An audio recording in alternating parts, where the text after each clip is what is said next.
진료 정보가 유출됐습니다.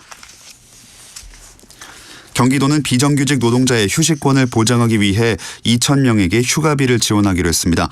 지원 대상은 초단시간 노동자와 대리운전기사, 학습지 교사, 보험 설계사가 포함된 특수형태 근로 종사자와 비정규직 등 모두 2,000명으로 연간 소득 3,600만 원 이하인 만 19세 이상 주민입니다. 오늘은 전국에 가끔 구름이 많이 끼겠습니다. 서울, 인천과 경기 남부는 미세먼지 농도가 나쁨 수준을 보이겠습니다. 내일은 전국이 대체로 맑겠지만 강원 영동과 제주도는 오전에 구름이 많이 끼겠습니다. 내일 아침 기온은 전국이 8도에서 14도로 오늘보다 2도에서 5도가량 높겠습니다. 뉴스를 마칩니다. 지금까지 아나운서 김종현이었습니다. KBS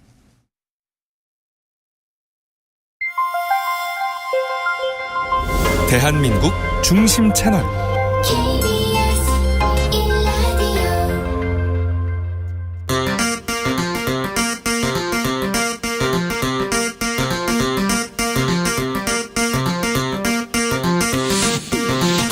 주진우 라이브.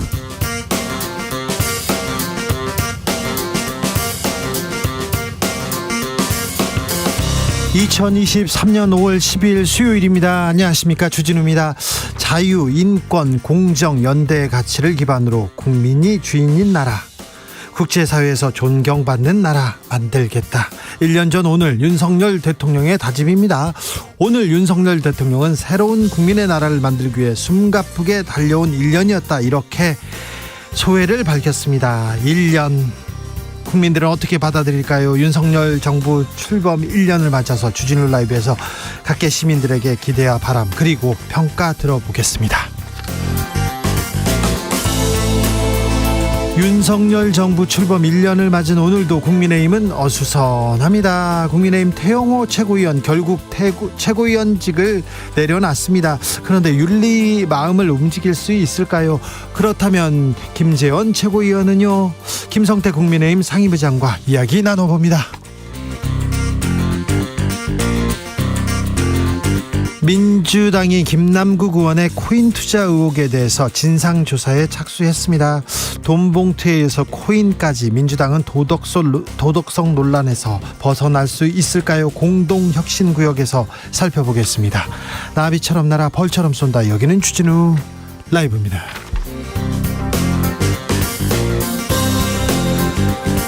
오늘도 자중차에 겸손하고 진정성 있게 여러분과 함께 하겠습니다. 1년입니다. 아직 1년이라고, 벌써 1년이라고 기대, 우려, 교차하는 1년이 흘렀습니다. 여러분께서는 윤석열 대통령 어떻게 보고 계십니까? 어떤 평가 주시겠습니까? 지난 1년간 내 삶은 어떻게 달라졌는지도 들어보겠습니다. 앞으로 4년은 이렇게 좀 해주세요. 잘 좀 해주세요. 이런 문자도 보내주십시오. 문자는 샵 9730, 짧은 문자 50원, 긴 문자는 100원이고요. 콩으로 보내시면 무료입니다. 그럼 주진우 라이브 시작하겠습니다.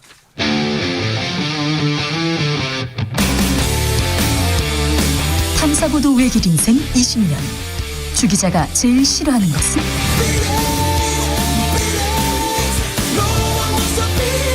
이 세상에서 비리와 부리가 사라지는 그날까지, 오늘도 흔들림 없이 주진우 라이브와 함께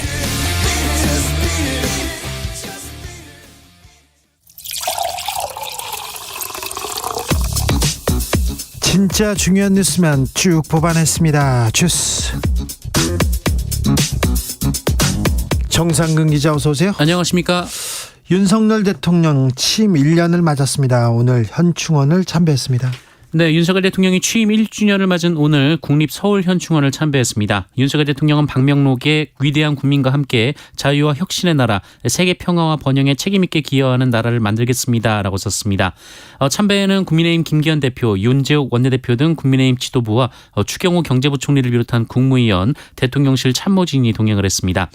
한편 앞서 윤석열 대통령은 SNS에 새로운 국민의 나라를 만들기 위해 숨가쁘게 달려온 1년이었다라며 앞으로도 국민만 바라보고 일하겠다라는 메시지를 남겼습니다. 앞으로도 국민만 바라보고 일하겠다. 1년입니다. 미국 국민들은 윤석열 대통령 좋아합니다. 일본 국민들도 윤석열 대통령 좋아합니다. 그런데 우리 국민들한테는 좋은 점수 받지 못하고 있다. 얻지 못하고 있다. 마음을 사지 못하고 있다는 거 명심하셔야 됩니다. 오늘 여당 지도부와 밥을 먹었어요? 윤석열 대통령은 취임 1주년을 맞아 용산 대통령실에서 국민의힘 지도부 국무위원들과 함께 오찬을 했습니다. 네. 그런데 여기에 국민의힘 최고위원들이 초청되지 않았는데요. 언론에서는 윤리위원회 징계를 앞둔 태영호, 김재원 최고위원이 대통령실에 초청되는 그림을 만들지 않기 위해 아예 최고위원을 초청 명단에서 제외한 것이다라고 해석했습니다. 그래서 서운하다는 사람도 있어요. 장해찬 최고위원은 오늘 SNS에 대통령 취임 1주년 행사에 최고위원들이 배제된 것은 이해할 수 없는 일이라면서 최소한의 양해를 구하는 문자나 전화 한 통이라도 있었으면 좋았을 것이라고 말했습니다. 8649님께서 윤 대통령 취임 1년 축하합니다. 물가 좀 잡아주시고 서민들 숨 좀 틀 수 있도록 복지 정책 부탁드립니다. 얘기합니다. 1년 동안 외교 안보에 신경 써서 외교 안보가 본 궤도에 올라섰다 이렇게 자평하고 있는데요. 네. 그런데 조금 뭐라고 해야 되나요? 민생 경제 지표는 좀 좋지 않습니다. 수출 어려움이 있고요.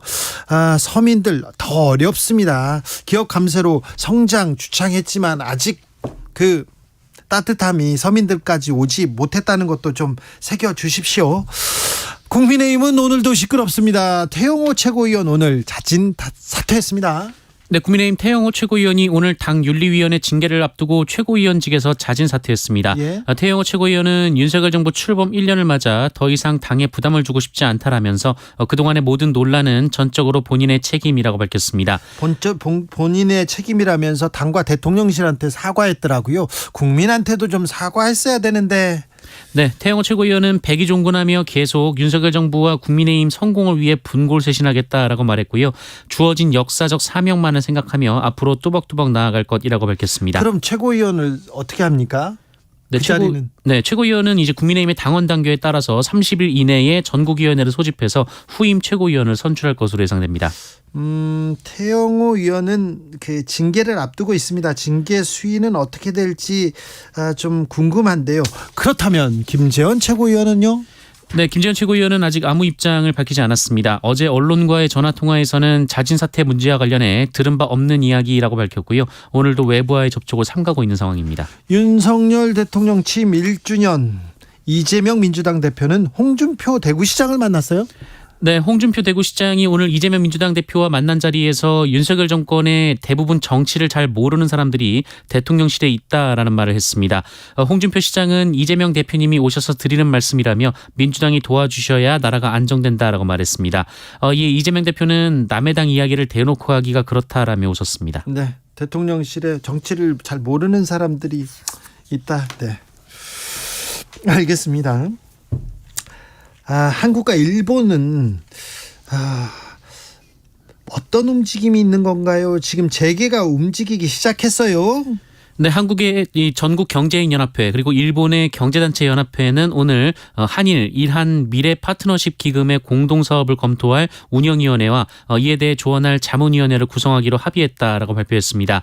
운영위원회는 김병준 전경련 회장 직무대행과 도쿠라 마사카즈 게이다넨 회장이 위원장을 맡기로 했고요. 기금을 통해 젊은 인재들의 교류를 촉진하고 산업 협력을 강화하기로 했습니다. 기금 창설 계획은 한국 정부가 산하재단을 통해 일제강점기 강제징용 피해자들에게 판결금을 지급한다는 정부 해결책이 발표된 이후 공개된 바 있습니다. 그렇다면 강제동원 배상 책임이 있는 기업들, 전범 기업들이 여기에서 돈을 내는 겁니까?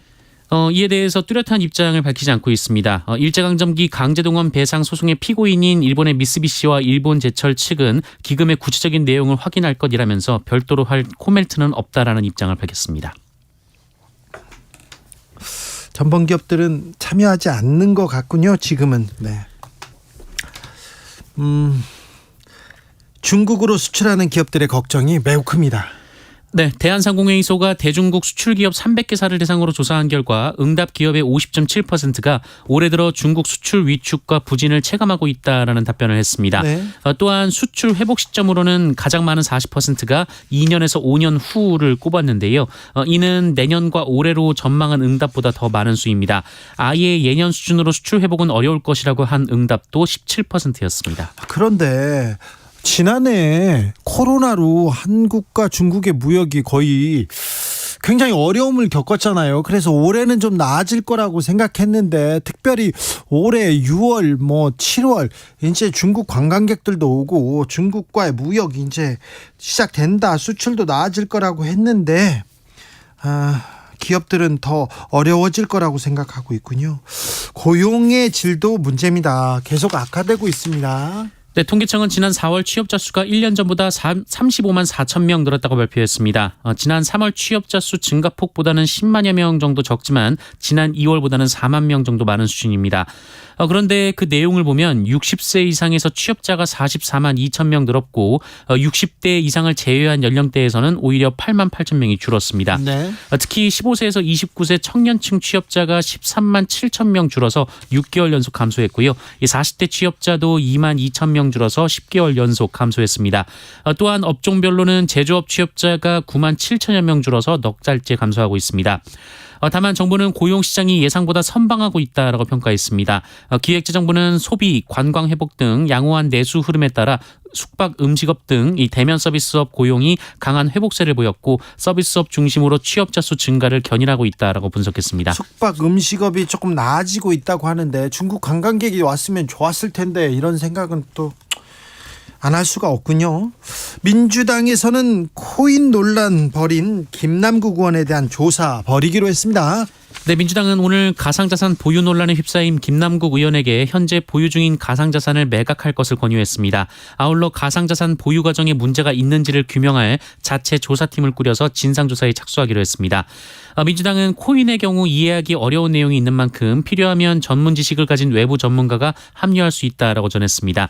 앞서 김남국 의원은 전문가가 포함된 당내 진상조사를 요청하며 당의 검증을 모두 수용할 것이라고 밝힌 바 있습니다. 예. 그리고 민주당은 이와 별개로 가상자산을 공직자 재산 신고에 포함하는 방향으로 제도 개선을 추진하는 데 의견을 모았다고 밝혔습니다. 그런데요, 공직자들의 가상자산 이거 재산이지 않습니까? 이거 큰 규모의 재산이에요. 그리고 조금 돈을 숨기기도 좋은 구실이 되는데요. 이런 방법이 되는데 왜 이 내용은 공개되지 않습니까? 네, 관련해서 참여연대가 지난 4월 이 법무부에 직무 관련 공무원의 가상자산 보유 현황 파악 및 신고 요청이라는 제목의 문서가 존재하고 있음을 파악하고 이에 대한 정보 공개를 요청했으나 그래요? 네, 법무부로부터 거절당했다라고 밝혔습니다. 거절했다고요? 네, 해당 제목의 문건은 총 4건으로 지난해 9월과 올해 1월 이 법무부 인사정보관리단이 생산했거나 보고받은 문건으로 알려졌는데요. 이 법무부는 이 문서 공개 요구에 대해 개인정보 사항이 포함되어 있다라며 공개될 경우 사생활의 비밀 또는 자유를 침해할 우려가 있다라고 밝혔다고 합니다. 네. 이에 참여연대는 민주당 김남국 의원은 물론이고 직무 관련성에 있는 기관 소속 공직자들이 가상자산 보유 관리 내역을 즉각 공개해야 한다라고 촉구했습니다. 법무부에서 뭐라고 합니까? 네, 법무부가 오늘 관련해 입장을 밝혔는데요. 이 한동훈 장관을 비롯한 소속 공무원들이 가상자산을 보유하고 있지 않다라고 밝혔습니다. 법무부는 2021년부터 올해 1월까지 점검한 결과 소속 공무원 중 이 장 차관을 포함한 직무 관련 공무원의 가상자산 보유가 없었다라면서 법무부 공무원 행동 강령에 근거해 가상자산 직무와 관련된 공무원의 가상자산 보유 현황을 연 2차례 정기적으로 점검하고 있다라고 밝혔습니다. 네. 전세 사기 일당에 대해서 범죄단체 혐의가 적용됩니다. 네, 국내 전세 사기 사건으로는 처음으로 이른바 건축왕 일당에게 범죄단체 조직죄가 적용됐습니다. 인천경찰청은 오늘 사기 등 혐의로 건축업자 60대 A씨 등 일당 51명을 검찰에 송치할 예정이라고 밝혔는데요. 이들 중 A씨 등 18명에게 범죄단체 조직 혐의를 적용했습니다. 이들은 이른바 바지 임대인, 중개보조원, 자금관리책 등인데요. 사기죄 법정형은 이 징역 10년 이하이나 2건 이상의 사기를 저질렀다면 이 법정 최고형에서 최대 2분의 1까지 형을 더할 수가 있게 됩니다. 네. 그럼 A씨는 최대 징역 15년까지 선고를 받을 수가 있는데요. 이 만약 범죄단체 조직죄가 법원에서 유죄로 인정된다면 이 A씨의 최고 형량은 늘지 않지만 나머지 공범 17명이 같은 처벌을 받게 됩니다. 한편 이들은 2021년 3월부터 지난해 7월까지 인천시 미추홀구 일대 아파트와 빌라 등 공동주택 533채의 전세보증금 430억 원을 세입자들로부터 받아 가로챈 혐의 등을 받고 있습니다. 앞서 이들은 지난 3월 125억 원의 전세 사기 혐의로 기소된 바 있는데요. 여기에 범죄 피해 액수가 더 늘었습니다. 오늘부터 단체 채팅방에서 몰래 나갈 수 있습니다. 네, 카카오는 오늘 카카오톡 업데이트를 통해서 이 채팅방 조용히 나가기 기능을 추가했다고 밝혔습니다. 카카오톡을 최신 버전으로 업데이트한 이용자는 실험실 메뉴에서 조용히 나가기 옵션을 선택을 할 수가 있게 되고요. 이 옵션을 선택하면 그룹 채팅방을 나가더라도 누가 나갔습니다, 이런 문구가 표시가 되지 않는다라고 합니다. 네. 다만 이번 기능 업데이트는 점진적으로 배포되기 때문에 이용자에 따라서 업데이트 가능 여부가 시차가 있을 수 있다고 카카오 측은 설명했습니다. 네. 아울러 친구 목록에 없는 이용자가 그룹 채팅방에 초대하는 경우 수락 여부를 확인하는 기능도 업데이트 중이라고 밝혔습니다. 네. 한편 마이크로소프트가 어제 발표한 보고서에 따르면 이 직장인들은 평균 업무 시간의 57%를 단체 채팅이나 화상회의, 이메일 등 이 소통 업무에 사용하고 있다라고 나왔습니다. 이는 43%의 문서 작성 등 창작 업무보다 높은 비율입니다. 재밌네요. 네.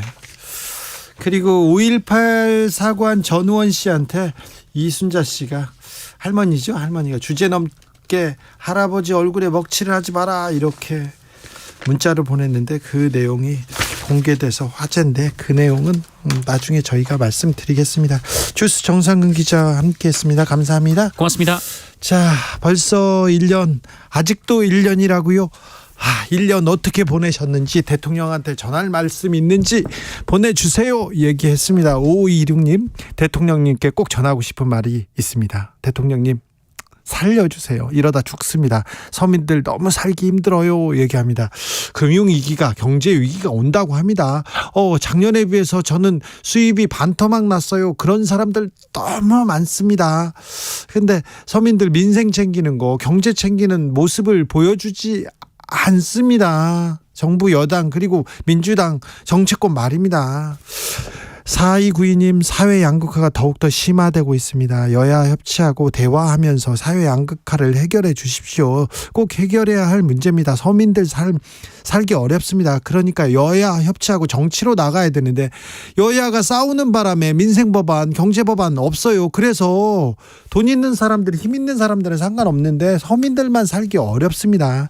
7898님, 중학생 아이를 둔 부모입니다. 2025년 고교 학점제 전면 시행한다고 합니다. 새롭게 바뀌는 교육정책도 어떻게 적응해야 할지, 사교육 없이 아이들의 꿈을 이룰 수 있는 나라 부탁드리겠습니다 얘기하셨고요.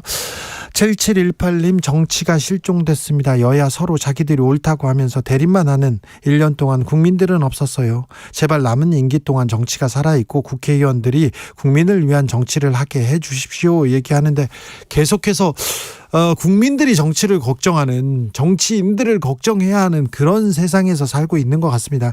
7489님, 대통령님 남은 4년 동안 국민과 좀 자주자주 소통해 주세요 얘기하셨고요. 3123님, 지난 1년 체감 물가는 솟고요. 월급은 동결됐고요. 삶은 더 팍팍해진 것 같습니다. 남은 임기에는 야당과 협치해서 서민들 주머니 좀 채울 수 있는 그런 정책 좀 펴주시길 부탁드리겠습니다 얘기합니다. 8111님께서는 역사 바로 세우기는 정부가 적극적으로 강력하게 추진해야 합니다. 역사는 반복됩니다. 국민의 자존심을 세워주세요 얘기하셨습니다. 교통정보센터 다녀오겠습니다. 정현정 씨. 네, 퇴근 시간이 가까워지면서 도로 위의 정체가 늘었습니다. 먼저 경부고속도로인데요. 서울 방향으로 오산 부근에서 동탄 분기점까지 막히고요. 오산 부근 5차로에서는 승용차 고장난 차가 서 있습니다. 반대 부산 쪽으로 한남에서 서초까지 막히고요. 동탄 분기점 5차로에서는 작업을 하고 있습니다. 동탄 분기점에서부터 밀리고 있습니다. 서해안고속도로 서울 방향은 일직 분기점에서 금천까지 제속도 못 내고요. 영동고속도로 강릉 쪽으로 서안산에서 안산까지는 3차로가 작업으로 막혀 있습니다. 서울 시내도 정체 구간 늘었는데요. 강변북로 구리 쪽입니다. 동작대교에서 반포대교 사이 가장 많이 막히고요. 40분 정도 소요되고 있습니다. 내부순환도로는 성산 방향으로 마장램프에서 홍지문 터널까지 제속도 못 냅니다. KBS 교통정보센터에서 정현정입니다.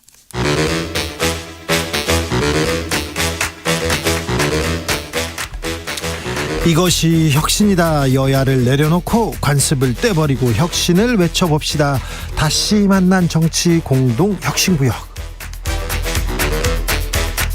수요일 주진우 라이브는 정쟁 비무장지대로 변신합니다. 주진우 라이브가 지정한 여야 혁신위원장 세 분 모셨습니다. 먼저 김용태 국민의힘 전 최고위원. 네, 안녕하세요. 국민의힘 김용태입니다. 류호정 정의당 원내대변인, 네, 안녕하세요. 류호정입니다. 용해인 기본소득당 대표. 네, 안녕하세요. 용혜인입니다. 네. 윤석열 대통령 취임 1년을 맞았습니다. 1년입니다. 자, 1년 동안 내 삶은 어떻게 변화됐다, 이렇게 좀 변화가 있습니까? 김용태 최고. 제 삶이요? 네. 제 삶은 일단 최고위원직이 바뀌었고요. 네. 내려놨어요. 네, 내려놓게 됐고요. 울지 마세요. 네. 그러니까 일단 저는 윤석열 정권이 들어서면서 아무래도 저희 이제 당인으로서 많은 당원분들께서 정말 정권 교체를 염원하셨고 네. 그 1년 동안은 그런 점에선 굉장히 좀 감사한 한 해인지 않았나. 그래요. 그렇죠. 네. 네. 전 당인이니까요. 류호정. 온갖 논란이 되는 메시지들 때문에 그것에 대한 입장을 밝혀야 하게 됐고요. 노동 현안들이 좀 꽉 막히게 되어서 안타깝습니다. 네. 네. 본인한테 본인의 삶은 좀 변화. 제가 제 삶이 어디 있겠어요. 그렇습니까? 네. 자, 용해인 대표. 경험해보지 못한 정부를 경험하고 있어가지고요. 네. 저의 의정활동 전반기와 후반기가 네. 아주 많이 달라졌고 그게 이제 제 삶의 큰 변화인 것 같아요. 예. 네. 전반기에는 상임위원회를 해서 이제 질의를 하면 나름 좀 제가 아무리 야당이어도 국무위원들이랑 좀 생산적인 토론을 했던 것 같은데 후반기 들어서 이제 윤석열 대통령이 바뀌고 나서는 어떻게든 이제 야당 의원의 말에 반박하려고 하는 태도들 이런 것들을 보면서 좀 생산적인 논의가 전혀 안 되고 꽉 막혀 있다 이런 느낌과 답답함을 좀 많이 갖고 있습니다. 네. 가장 인상적인 순간이 있습니까? 김용태 최고. 저는 아무래도 이제 저희가 국민의힘이 지향하는 게 안보라든지 이런 게 중요하다 보니까 네. 지난 서해 수호의 날 때 대통령께서 천안함 용사 그 서해 수호의 용사 그 55분을 직접 호명한 것, 그때 좀 그래도 거기 그날은 굉장히 감동적이었던 것 같아요. 아, 그랬습니까? 아무래도 국가와 국민을 위해서 헌신하신 분들에 대한 예우, 네. 이거는 뭐 진보와 보수의 문제가 아니니까요. 네. 그 점에서 굉장히 좀 기억 남는 것 네. 같습니다. 그래서 장병 한 명 한 명의 이름을 이렇게 호명하다 울컥하셨죠. 네. 네. 잘 울었어요. 네. 잘 우세요. 네. 가장 인상적인 장면은 류호정 대표. 방금 전에 그 개인적인 삶의 변화가 갑자기 생각난 게 하나가 났어요? 있습니다. 네. 이 지금 대답할 거랑 연결이 되는데요. 지인 혹은 이제 전 직장 동료들에게서 69시간 꼭 막아달라는 카톡이 많이 왔거든요. 아, 네. 69시간제가 많이 기억납니다. 빨리 철회를 하셨으면 좋겠는데 안 하셔서 자꾸 주시를 해야 되거든요. 네. 이게 여당 일각에서도 좀 철회 의견이 있던데 그냥 철회하셨으면 좋겠습니다. 네. 알겠습니다. 용해인 대표. 네, 인상적이었던 장면은 이상민 장관 탄핵했던 본회의가 저는 가장 기억에 남고요. 네. 아무래도 윤석열 정부 1년 동안 저희가 가장 큰 일을 꼽아보라고 하면 이태원 참사일 수밖에 없습니다. 그리고 네. 그 이후에도 활동도 열심히 했는데 야3당이 힘을 모아 공조를 해서 국무위원 책임지지 않는 윤석열 정부에게 책임을 묻기 위한 국무위원 탄핵을 해냈던 순간이 개인적으로 가장 인상적인 순간이었습니다. 네, 이태원 참사가 있었습니다. 가장 가슴 아픈 일이었고요. 그다음에 바이든 날리면 해프닝이 있었고요. 뭐 도어 스태핑 용산 시대를 개막한 내용도 있습니다. 용산 시대를 연 거에 대해서는 매우 부정적인 의견도 있지만 용산으로 옮기고 기자들을 매일 만난다. 이건 엄청난 도전이었어요. 결과가 어떻든 소통하려고 노력했던 부분은 또 인정해 줘야 되지 않나. 그런데 그 이후에 지금 네, 아예 한국 기자들, 그냥 국내 기자들은 아예 안 만나고 있는 것 같습니다. 조선일보 인터뷰 이외에는 지금 좀 소통이 부족하지 않나 이런 얘기는 계속 있어요. 그때 제가 이제 최고위원 할 때 대통령하고 이제 오찬을 했던 적이 있었어요. 예. 근데 그때만 하더라도 이제 출국긴 문답이 굉장히 활발하게 이루어질 때고, 물론 그때도 이제 여당 일각에서는 굳이 대통령께서 이제 매일매일 네네. 하시는 것이 과연 이렇게 정치적으로 파장이 일을 수 있기 때문에 부담이 된다는 얘기도 있었죠. 일이 있었을 때인데, 그때 대통령께서 굉장히 긍정적으로 말씀하셨었고, 네. 만약에 이게 정말 부담이 되면 그 당시 이제 수석들, 그러니까 대통령이 만약 매일매일 하지 못하면 이제 대통령실 수석들이 하루에 한 번 정도씩 이렇게 나와가지고 대통령 출근길 문닫길처럼 네. 하는 것도 괜찮은 아이디어 아니냐라는 식으로 이야기를 하셨었는데, 네. 그때 이후로 이제 뭐 지금 다 전면 취소가 되니까 네. 이러한 점은 좀 아쉬운 것 같습니다. 네, 국민과 소통하려고 노력했다. 여기까지는 또 봐야 될 것 같습니다. 그 이후에는 외교 안보 얘기가 계속 얘기 나왔어요. 정상회담 숨가쁘게 계속 진행됐었는데, 자, 임기 이제 4년 남았는데 어떤 문제부터 이렇게 해결해야 될까요? 자, 외교 안보에 대해서 중점을 뒀다. 거기까지는 인정하더라도 그러면요, 저 민생은요, 경제는요, 여기에는 높은 점수를 줄 수가 없습니다. 세계 경제 여파다 이렇게 얘기하고 코로나 여파다고 얘기하는데 우리 코로나 때도 괜찮았거든요. 그래서 국민들이 이제는 이제 전 정권 탓하지 말고 민생 챙겨달라, 경제 챙겨달라고 얘기합니다. 자, 4년 남았는데 뭘 어찌 해야 될까요? 과제부터 짚어보겠습니다. 류호정. 우선 그 방금 말씀하신 부분에 대해서 인간이라면 사실 잘한 건 내 탓이고 못한 건 남 탓이라고 하고 싶은 건 뭐 인간이라면 그럴 수 있다고 생각하는데 이 정부는 그게 너무 심한 것 같아요. 그래요? 거의 모든 비판을 전 정부 탓이나 뭐 가짜 뉴스 탓이나 이런 걸로 돌리고 있는데 우선 향후 4년 동안은 네. 이런 태도부터 좀 내려놓으셔야 하지 않을까. 그건 맞아요. 이게 이제 대통령에게 국민들께서 그 5년간 국가를 운영할 권한을 위임한다라는 게 전 정부의 실정이 있다면 그것도 잘 해결해서 국민의 삶을 평안하게 하라라는 그런 뜻도 있지 않겠습니까? 정권 심판, 정권 교체가 다른 그런 뜻 아닙니까? 그렇죠. 근데 이제 4년이나 아직도 남았기 때문에 좀 생각이 다른 사람들을 또 만나시고 그렇게 해서 좋은 정책들을 국민적 합의를 통해서 좀 통과시키는 그런 모습들도 좀 보여주셨으면 좋겠습니다. 국민만 바라보고 일하겠다라고 하셨지만 바라보고 일했는지 바라보고 그냥 말만 하신 것 같은데 국민을 바라보고 통보하신 것 같거든요. 예. 좀 더 적극적인 자세로 용해인 소통해 대표? 주시면 좋겠습니다. 네, 이 진보와 보수 그리고 뭐 좌파와 우파를 막론하고 부정할 수 없는 우리 사회의 가치들이 있지 않습니까? 민주주의, 자유, 인권 뭐 이런 것들인데요.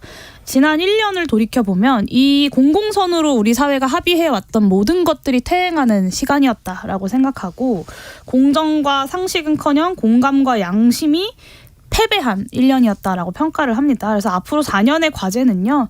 윤석열 정부에게 큰 걸 기대하기는 사실 어렵고 이 대담한 무능, 그러니까 고독한 승부사인 것처럼 혼자 주권을 가지고 도박을 하고 있는 지금 이 윤석열 정부의 대담한 무능을 막아내는 데에 4년의 과제가 있지 않을까라고 생각합니다. 그래서 야당들이 당리당랑 내려놓고 개혁 드라이브에 힘을 모아야 된다라고 생각합니다. 김용태. 저는 대화를 이제 본격적으로 하셔야 된다라고 생각해요. 네. 0.7%포인트 차라는 그 숫자가 주는 함의가 저는 굉장히 크다라고 생각하고 아까 민주당과의 대화 지금 정부를 비판하시는 용해인 의원 야당 의원이지만 대통령께서도 만나셔가지고 그러니까 이런 어떤 뭐 저녁 자리라든지 뭐 식사 자리라든지 이런 걸 통해서 허심탄회 이야기할 수 있는 거잖아요.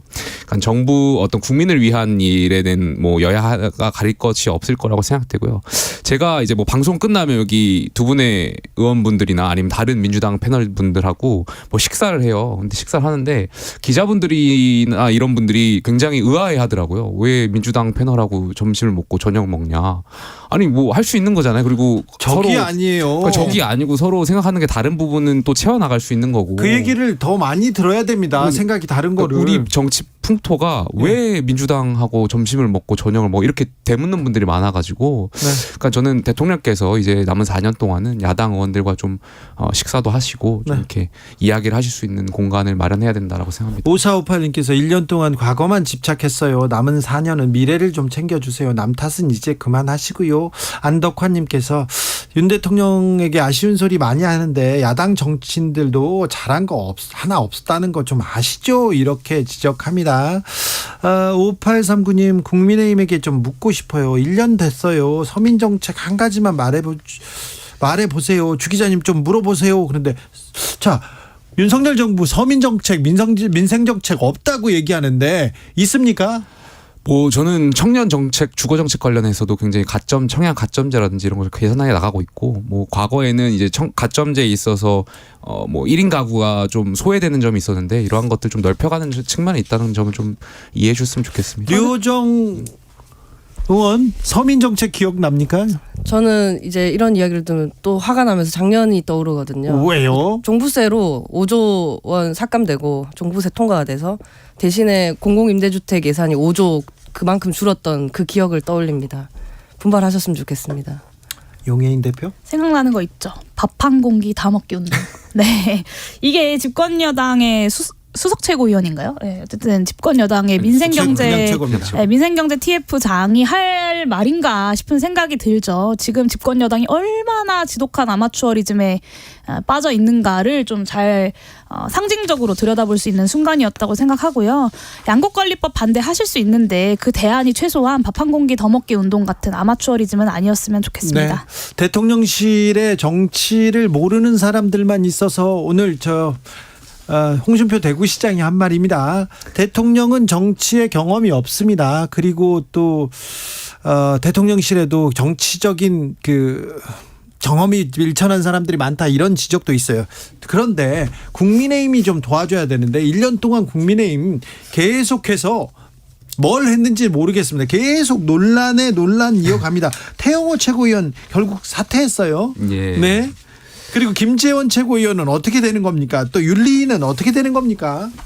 글쎄요, 저는 뭐 이것을 보면서 이게 재수의 딜레마를 보는 것 같아요. 그러니까 김재원 최고랑 태영호 최고 윤리위에 올려놓고 이게 어떻게 보면은 윤리위를 밀었잖아요. 네. 이러면서 자진 사퇴 압박한 것 같아요. 압박한 것 같은데 네. 두 분이 정말 재수의 딜레마처럼 둘 다 사퇴하면은 양형을 좀 깎아줄 것처럼 이제 네. 말씀도 하시고, 오늘 또 한 윤리위원께서 이제 태영호 의원의 자진 사퇴 책임지는 모습을 보고 윤리위 징계에 반영할 것처럼 말씀하셨거든요. 네. 그렇기 때문에 저는 일각에서 정말 저희가 전당대회 할 때 많은 최고위원 후보분들이 윤석열 정부가 일할 수 있게 만들어주겠다라고 했는데 그렇게 말씀하셨던 대다수의 최고위원분들이 지금 오히려 정부를 발목 잡고 있는 것 같아가지고 글쎄요. 그리고 오히려 그분들이 내부 총질하고 있지 않았나. 네. 네, 그런 생각을 해봅니다. 내부 총질 정도가 아니라 이거는 진내 폭격이었던 것 같아가지고. 네. 용혜인? 네, 정확히 임기 시작하고 2달 만에 사퇴하셨습니다. 3월 9일이었죠. 그때 대통령 선거 1년을 맞아서 처음으로 최고위원회를 하면서 기세등등했던 모습이 기억에 나는데 정확히 2달 만에 이제 최고위원 사퇴를 하셨고요. 뭐 저는 이 결과는 다른 게 아니라고 생각합니다. 윤석열 대통령의 노골적인 당무 개입의 결과이고, 정강훈 목사가 이제 예수님도 나한테 까불면 죽어라고 했던 것처럼 윤석열 대통령이 당을 꽉 쥐고 공천권을 사실상 행사하겠다라는 의지가 결국엔 이런 결과까지, 파국까지 이어진 거라고 보고, 태영호 의원의 오늘 사과도 보면 좀 국민을 향한 게 아니라 윤석열 대통령을 향한 것 같다. 대통령실한테만 이렇게 사과를 하는 것 같아서 국민들, 상처받은 국민들한테는 왜 얘기를 안 하는 건가, 그런 생각해요. 그렇습니다. 그래서 저는 이 부분을 반드시 꼭 지적을 해야 된다고 생각을 했고요. 제가 조금만 더 말씀드릴게요. 이게 마치 그러니까 국민 주권이 아니라 윤심 주권의 그 국민의힘 지도부의 인식을 너무 노골적으로 잘 보여주는 장면이다라고 생각합니다. 그래서 여당 의원님들이, 여당 지도부가 권력만 추종하지 국민의 대표라는 자각이 없구나라는 생각이 들었습니다. 아이고, 좀 짧게 말씀하신 거에 저도 놀래가지고 확인해 보니까 당원과 국민의 말씀은 들어 있을 겁니다, 아마. 그래요? 들어 있었던 걸로 제가 아까 파악을 해가지고. 그렇습니까? 그런데 설마 저도 이게 없을까 해가지고. 없진 않죠. 아니, 네. 그런데 방점이 또 대통령실에 전체의 글을 보면 그렇죠. 네.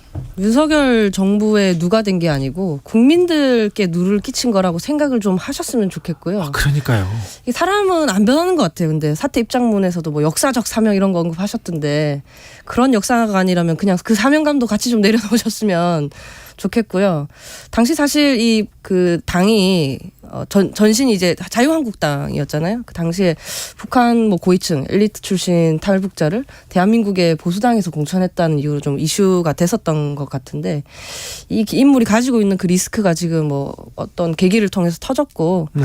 이런 실험이 실패했다고 봅니다. 네. 그런데 저는 윤리위원들이 지금 논리적으로 굉장히 헷갈리고 오류에 빠져 있을 것 같아요.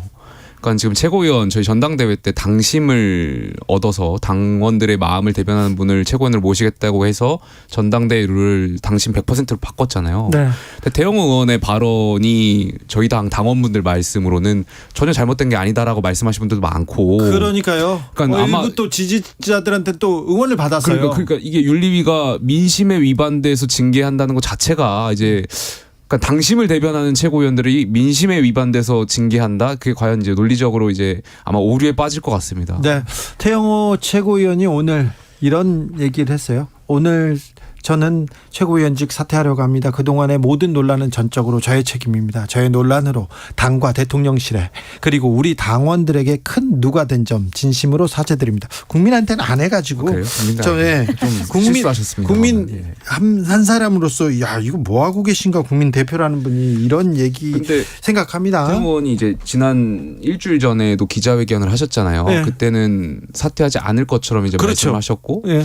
때리면 때릴수록 이제 강철 같은 정치인이 되겠다라고 하셨는데 일주일 동안 무슨 일이 있었는지 저는 좀 궁금합니다. 상당한 압박을 받았나 봐요. 그 일주일 만에 말이 바뀐다는 것 자체가 이진복 정무수석이 실제로 공천을 가지고 뭔가 유무원에 압박을 했을 것이다라는 추측이 충분히 이제 신빙성을 갖게 되는 맥락이기도 하고요. 그리고 이진복 정무수석이 이전에도 당 대표 선거 과정에서 아무 말도 하지 않으면 아무 일도 벌어지지 않을 것이다라고 직접 당무 개입을 한번 하지 않았습니까? 저는 그 장면도 굉장히 기억이 납니다. 매우 인상적인데 뭐 비교하기는 좀 네, 그런 장면이 그렇지만 있었기 때문에 영화의 한 장면 같아요. 아무 말도 하지 않으면 별일 없을 거야. 이게 무슨 아이고 참 무섭다 이런 생각이 됐는데 또 무섭네요. 김재원 최고는 어떻게 됩니까? 네, 저는 태영호 최고위원이 이제 오늘 용산과의 어떤 교감이 없었다라고 본인께서 이제 직접 말씀하셨잖아요. 교감 사퇴했는데. 없다는 게 그 얘기를 하는 게 또 교감이 있어 보이잖아요. 제가 지난 최고위원 과정에서 이제 사퇴를 했었던 최고위원들을 봐왔잖아요. 네. 그때 사퇴하는 그 결심을 하게 한 하루 이틀 사이에 그 비공개 최고위에서 많은 최고위원들이 용산의 의중을 찾기 바빴거든요. 용산의 뜻이 우리가 권한대행 체제를 유지하는 것이냐 사퇴를 하는 것이냐 최고위원들끼리 엄청 이제 해석의 영역이었었는데 결과적으로 이제 사퇴를 하신 거잖아요. 저는 사퇴를 안 했지만 그러니까 아마도 태영 의원도 아마도 용산과의 교감이 있지 않았겠냐 어떤 간접적으로도 윤심을 확인하려고 하는 그런 절차가 있었을 거고 그렇다면 최고위원을 내려놓을 때 모종에 아마 뭔가 약속받지 않았을까. 그렇죠. 그러니까 그게 상식적으로 이제 생각해볼 부분인데 그렇다면 김재원 최고위원한테도 이제 비슷한 경우가 있겠죠. 만약 그게 맞다면. 근데 김재원 최고위원은 굉장히 전략적이고 또 의원도 여러 번 경험했었고 정무수석을 하셨던 분이잖아요. 네. 그렇기 때문에 지금 뭔가 약속을 주고받는 것이 무의미하다라는 것을 아시기 때문에 태영호 의원과는 좀 다른 결과를 내놓지 않을까. 네. 예리한 분석 같아요. 그리고 태영호 의원님은 이제 현직 의원이니까 네. 사퇴를 해도 임기 동안은 그 정치 행보를 이어갈 수 있어요. 네, 공천 여부와는 별개로요. 네, 국회의원직은 수행하죠. 그죠. 근데 김재원 최고위원은 원외에 있으니까 네. 그 본인이 갖고 있는 현재 그 정치적 자산을 내려놓으려고 하시지 않을 것 같아요. 사퇴하지 않으실 것 같습니다. 네. 근데 이게 국민의힘이 계속 어떤 문제를 해결하는 방식이 사실 이렇거든요. 그러니까 뭔가 사고를 쳐요. 그러면 윤심을 막 살펴요. 윤심을 막 살피고 사퇴하고 잘라내고. 근데 이게 이전에 이제 이준석 대표 때도 그랬고 권성동 원내대표도 마찬가지고 이번에 태영호 최고와 그 김재원 최고까지도 마찬가지의 모습들을 보여주고 있는데 그런 의미에서 앞으로도 계속 이런 문제가 발생할 것이라고 충분히 예측이 가능한데 과연 김기현 지도부라는 윤심 지도부가 지속이 가능한가에 대한 우려도 듭니다. 그렇다면 여기서 민주당으로 가겠습니다. 그럼 민주당은 어떻게 김남국 코인 문제를 이 논란을 어떻게 해결할 수 있을까요? 어떻게 보십니까? 청년들은 코인을 한다면서요? 저는 코인을 하지는 않는데요. 우선 제일 처음 그러니까 법적인 부분은 사실 판단을 이제 받으면 될 부분이라고 생각하고 그 예. 외에도 많은 논란들이 있지 않습니까? 네. 해명을 했는데 어설프게 혹은 일부러 무언가 정보를 제대로 제공하지 않아서 해명이 맞지 않고 당 지도부의 한 해명과 기자님들에게 한 해명이 또 다르고 그리고 또 무엇보다도 그 이전에 본인이 했던 발언들 소위 그 가난팔이잖아요. 그런 말은 도대체 왜 했을까 하는 생각도 좀 들고요. 코인에서 돈을 벌고 싶겠죠. 사람이라면 다 돈을 벌고 싶겠죠. 근데 선출직 공직자로 일하는 동안만큼은 그 욕망을 내려놨어야 하는 거 아닌가 싶고요. 그리고 법적으로 문제가 되지 않는다 하더라도 변호사니까 더 잘 알았을 거 아닙니까? 네. 도의적으로 뭐 어떤 그 지금 문제가 되는 그 법안 공동 발의 있지 않습니까? 네. 과세 유예하는 법안들. 그거는 본인 스스로 피할 수도 있었던 거잖아요. 근데 지금 재산 신고할 때마다 금액까지 맞춰 오셨던 것 같은데 본인이 잘한 상황도 아니면서 사과도 제대로 뭐 하지 않다가 뭐 억지로 사과하는 것 같고 네. 뭐 예찬이 준석이 하면서 또 그렇게 반말하시고 태도가 정말 실망스럽습니다. 용해인 대표?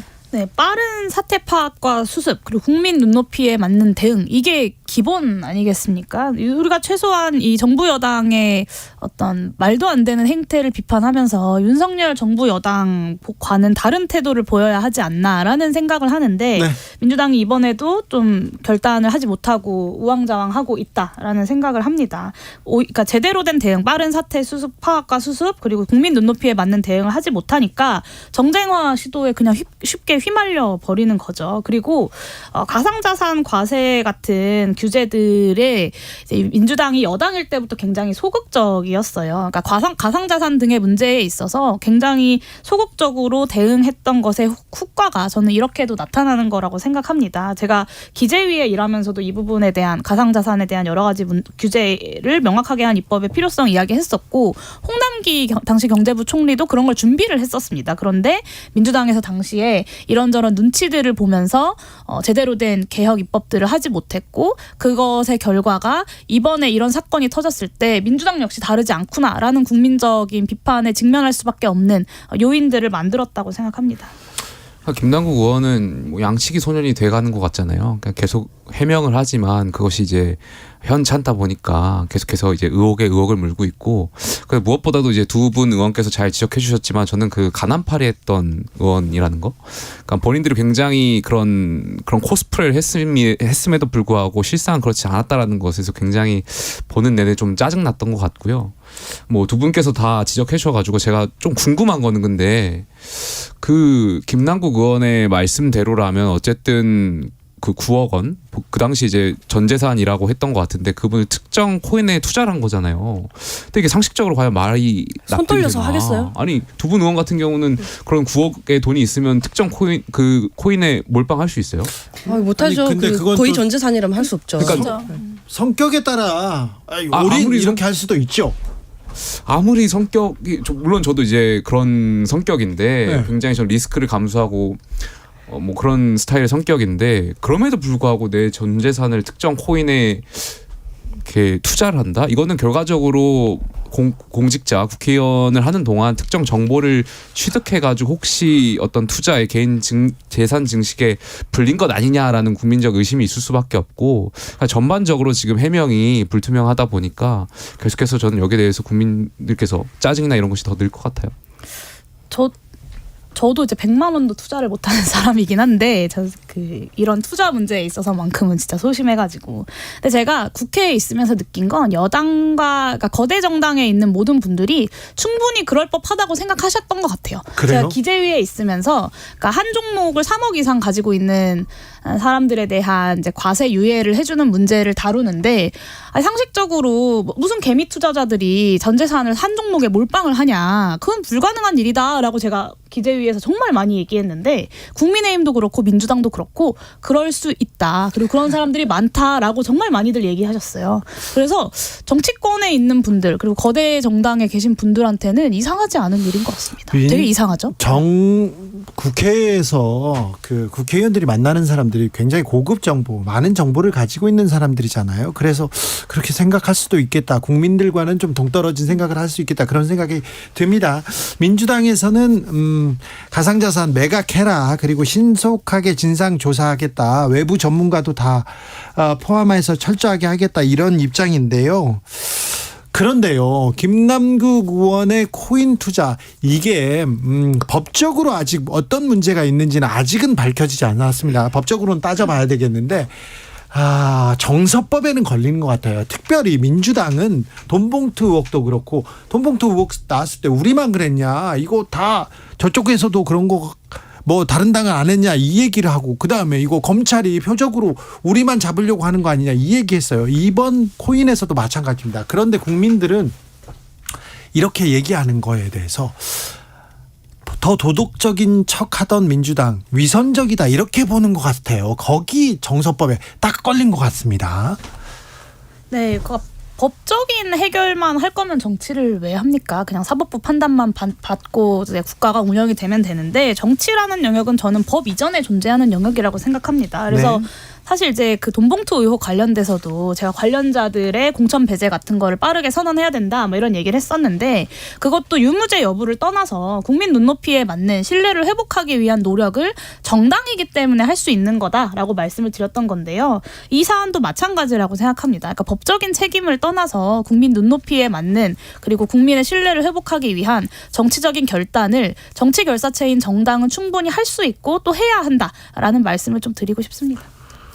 전 뭐 민주당이 그러한 부분에 있어서 대처 능력이 있어서 굉장히 수준이 낮은 거라고 생각해요. 보통 지난번에도 이 자리에서 말씀드렸던 것 같은데 우리가 그 초등학생을 이렇게 지적하잖아요. 뭐 훈육을 할 때 그럼 초등학생들이 보통 이렇게 수긍하는 초등학생들도 있지만 대부분의 초등학생들은 옆 짝꿍도 그랬는데요.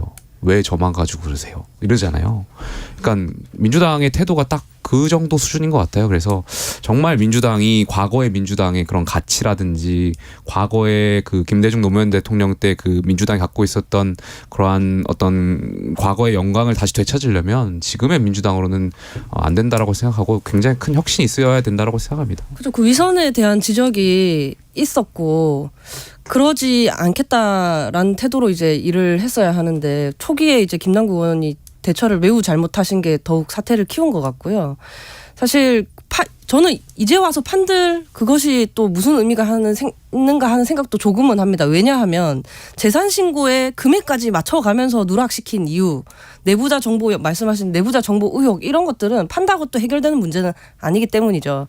아마 김남국 의원이 양자택일을 하셔야 될 거예요. 정치냐 돈이냐. 돈을 선택하신다면 돈 아깝게 느껴지시면 그냥 정치를 안 하셔야죠. 투자자를 그냥 하고 살아가셔야 한다고 생각합니다. 그런데 민주당 입장에서는요. 검찰이 민주당만 잡는 것 같아. 계속해서 편파적으로 여기만 수사만 하고 있어. 그렇게 생각할 수 있잖아요. 그러니까 그렇게 생각한다는 것 자체가 좀 잘못됐다는 생각인 거죠. 그러니까 뭔가 문제가 생겼으면 여기에 대해서 반성하고 뭐 해야 되는데 사실 뭐 돈봉투 관련해서도 결국 이게 누가 흘렸냐 이 출처를 계속 쫓는 거잖아요. 그러니까 이런 것은 저는 문제 해결의 본질이 아니라고 생각해요. 그러니까 무엇이 문제인지를 제대로 파악하는 것이 정당이 혁신하는 데서 나아가는 길이지. 네. 이것을 뭐 왜 우리만 가지고 그래 이런 식으로 접근하면 끝이 없을 것 같습니다. 근데 민주당은 무슨 문제가 있으면 탈당도 하고 사과도 하고 그러는데 국민의힘에서는 그런 것도 없잖아요. 뭐 그거는 뭐 말을 아끼겠습니다. 네. 누누이 이야기하지만 뭐 묻은 개와 뭐 묻은 개가 싸우는데요. 서로 누가 뭐 묻었다를 가지고 겨루고 있는 형국이다. 그래서 국민들 입장에서 참 답답할 수밖에 없다라는 생각이 들고. 윤석열 정부 1년이 그랬어요. 네, 맞습니다. 누가 잘한 거는 하나도 안 보이고 누가 더 못하나 누가 더 밉상인가 그 경쟁하는 것 같아요. 그리고 그 말씀을 저는 꼭 드리고 싶어요. 그러니까 저는 검찰이 정말로 편파적으로 수사한다고 생각합니다. 그런데 그것에 대한 판단은 국민 여러분들께서 저는 다 하고 있을 거라고 생각합니다. 그래서 민주당에서 억울한 마음이 저는 충분히 있을 법하다고 생각하지만 그런 이야기들은 국민적 판단의 영역으로 좀 남겨놓으시는 게 어떨까라는 말씀을 좀 드리고 싶습니다. 저도 마찬가지입니다. 뭐 그렇게 억울하다라는 식으로 특히 김남국 의원 이번에도 또 검찰 언급하셨는데 그것이 지금 논란을 일으킨 본인의 입에서 나올 이야기는 아니었다라고 생각을 하고요. 네. 좀 책임감 있는 태도로 논란을 대해야 되나? 논란을 좀 일으키지 않으셨으면 좋겠어요. 매번 논란을 덮고 있지 않습니까? 그러니까 매주 논란이 그렇게 끊이지 않아요. 양당이 휴 다행이다라고 생각하고 있을 거예요. 이제 다음 주는 국민의힘 차례입니다. 아니 그냥 청취자 여러분들께서 그 재밌게 본다는 표현은 좀 잘못된 것 같고, 그러니까 전국을 보실 때 국민의힘은 윤리위가 너무 잘 작동을 해요. 지금 뭐만 하면 윤리위 지난 지도부 체제. 그런데 국민의힘 윤리도 특정 계파한테만 이렇게 작용하는 거 아닙니까? 그 윤심윤리위죠, 그게. 그렇죠. 근데 민주당은 윤리심판원이 작동을 하지 않아요. 그렇기도 하네요. 그러니까 두 정당이 글쎄요. 그러니까 청취자 여러분들께서 어떻게 생각하실지 모르겠지만 지금 말씀하시는 것도 방금 전 대화의 반복 아니에요? 누가 지금 어쨌든 윤리위가 열리고 탈당한다는 거 뭔가 문제가 생겼다는 건데 쟤는 저렇지 않냐라고 이야기를 하는 그게 것이. 뭐 옳고 그르다는 게 아니라 저는 윤리 만능주의를 굉장히 그 정치권이 그렇게 가서는 안 된다고 생각하는 사람인데 저는 정말 잘 모르겠어요. 윤리위가 작동하지 않는 게 나은 건지 아니면 그러니까요. 열릴 일이 없어야죠. 윤리위가 아니라 윤심위가 작동하는 게 나은 건지 잘 모르겠습니다. 저는. 근데 그 국회의원들한테 또 윤리가 있기는 합니까? 그렇게 국민들은 또 생각합니다. 8291님, 김용태 전 최고, 일 잘합니다. 국민에게 또 특별히 국민의힘에 신선한 자극을 주세요 얘기하시고요. 2177님, 용혜인 의원님 진짜 말씀 잘합니다. 축구로 치면 국회의원 폼이 올라오신 것 같아요. 폼이. 그렇죠? 용혜인 의원의 아이의 폼도 올라와 있더라고요. 아이고 참, 아이고 예뻐라. 4141님, 류호정 의원님은 항상 응원합니다. 그런데 왜 사람들이 정의당 원내대표 선거에 관심이 없을까요? 이렇게 물어봅니다. 정의당 원내대표 배신교 원내대표가 선출됐습니다. 그런데 국민들이 안 궁금해요. 이렇게 얘기하는데 이거 큰 걱정이에요. 제가 생각하기에 저희 원내대표를 그간 이제 5번째 선출이거든요. 5번째. 중에서 가장 관심이 많은 시기입니다. 이번에요? 그 이전에 선출하신 줄도 모르고 지나가는 경우가 많았는데 그래도 네. 오늘은 한 꼭지로 등장하지 않았습니까? 그렇습니까? 네.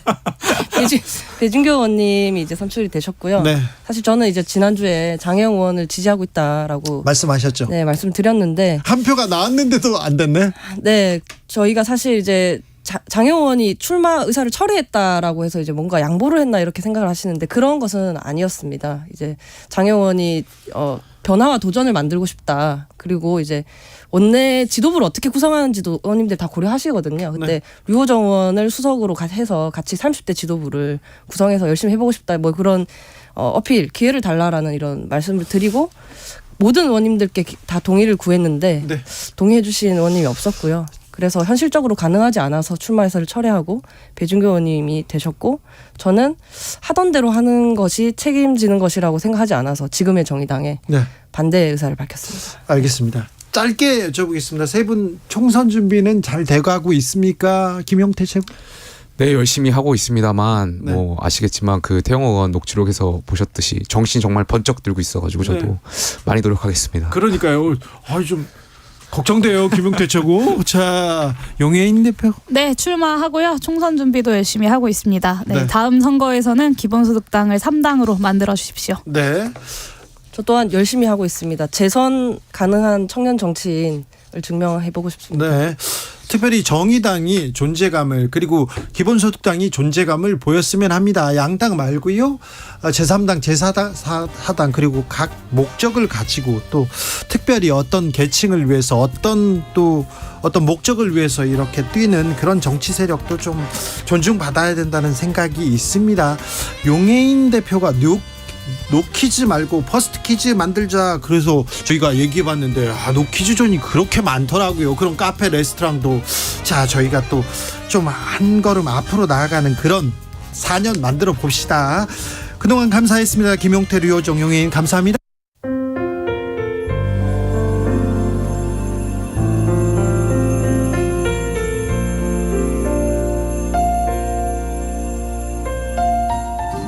KBS 라디오 연중기획 희망충전 대한민국 533번째 이야기. 안녕하세요. 아나운서 이현주입니다. 빛도 들어오지 않는 쪽방. 이 좁은 공간에서 승연인의 6 식구가 살고 있습니다. 지병을 앓고 있는 아빠와 지적장애를 가진 언니와 오빠. 선천적 소아백내장으로 앞을 볼 수 없는 5살 승연이까지. 엄마는 하루 종일 아픈 가족들 돌보느라 몸이 10개라도 부족한데요. 아빠가 아파 일을 못 나가면서 경제적으로 더 힘들어졌습니다. 식구들은 삼각김밥, 한창 잘 먹어야 할 어린 승연이도 작은 소시지 하나가 하루 식사의 전부입니다. 아이들의 치료는커녕 매 끼니가 더 걱정인 아빠와 엄마. 끝이 보이지 않는 생활을 언제쯤 벗어날 수 있을지 막막하기만 합니다. 승연인의 가족이 희망을 잃지 않도록 여러분의 관심과 사랑을 보여주세요. 여러분의 따뜻한 손길이 희망의 빛이 됩니다. ARS 060-700-1580 060-700-1580 한 통화 3,000원으로 희망을 선물해주세요. KBS 라디오 연중기획 희망충전 대한민국은 초록우산 어린이재단, 인탑스 주식회사 그리고 청취자 여러분과 함께합니다. ARS 060-700-1580 한 통화 3,000원입니다.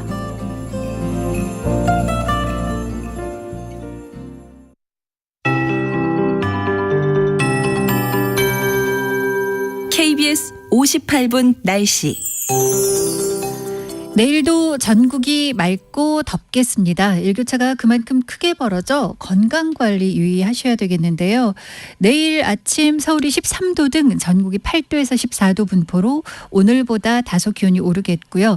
내일 낮 최고 기온은 서울, 세종이 26도, 대전, 광주 27, 대구 25도 등으로 대부분 낮 기온이 25도를 웃돌아 오늘처럼 약간 덥겠습니다. 서울은 오늘과 같은 26도의 낮 기온이 예상되겠고요. 강릉과 제주는 22, 3도를 보이면서 다른 지역보다는 좀 덜 덥겠습니다. 금요일과 토요일은 25도 이하의 기온을 잠깐 보이다가 일요일부터 다시 서서히 낮 기온이 올라 좀 더워지고요. 다음 주에는 초반부터 서울 26도의 기온을 쭉 유지하는 등 많은 지역으로 26도에서 최고 29도 사이의 기온을 보이면서 많은 지역이 더 더워지겠습니다. 다음 주는 좀 더 더운 날이 많으니까요. 건강 잘 챙기셔야 되겠고요. 모레밤 제주에는 비가 오는 곳이 있겠습니다. 오늘과 내일 일부 중서부 지역은 대기 정체와 국외 미세먼지 추가 유입으로 미세먼지 농도가 높겠습니다.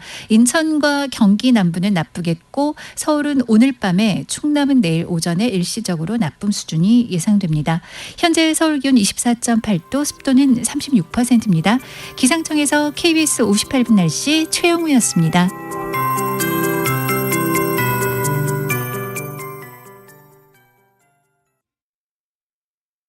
정성을 다하는 국민의 방송 KBS가 6시를 알려드립니다.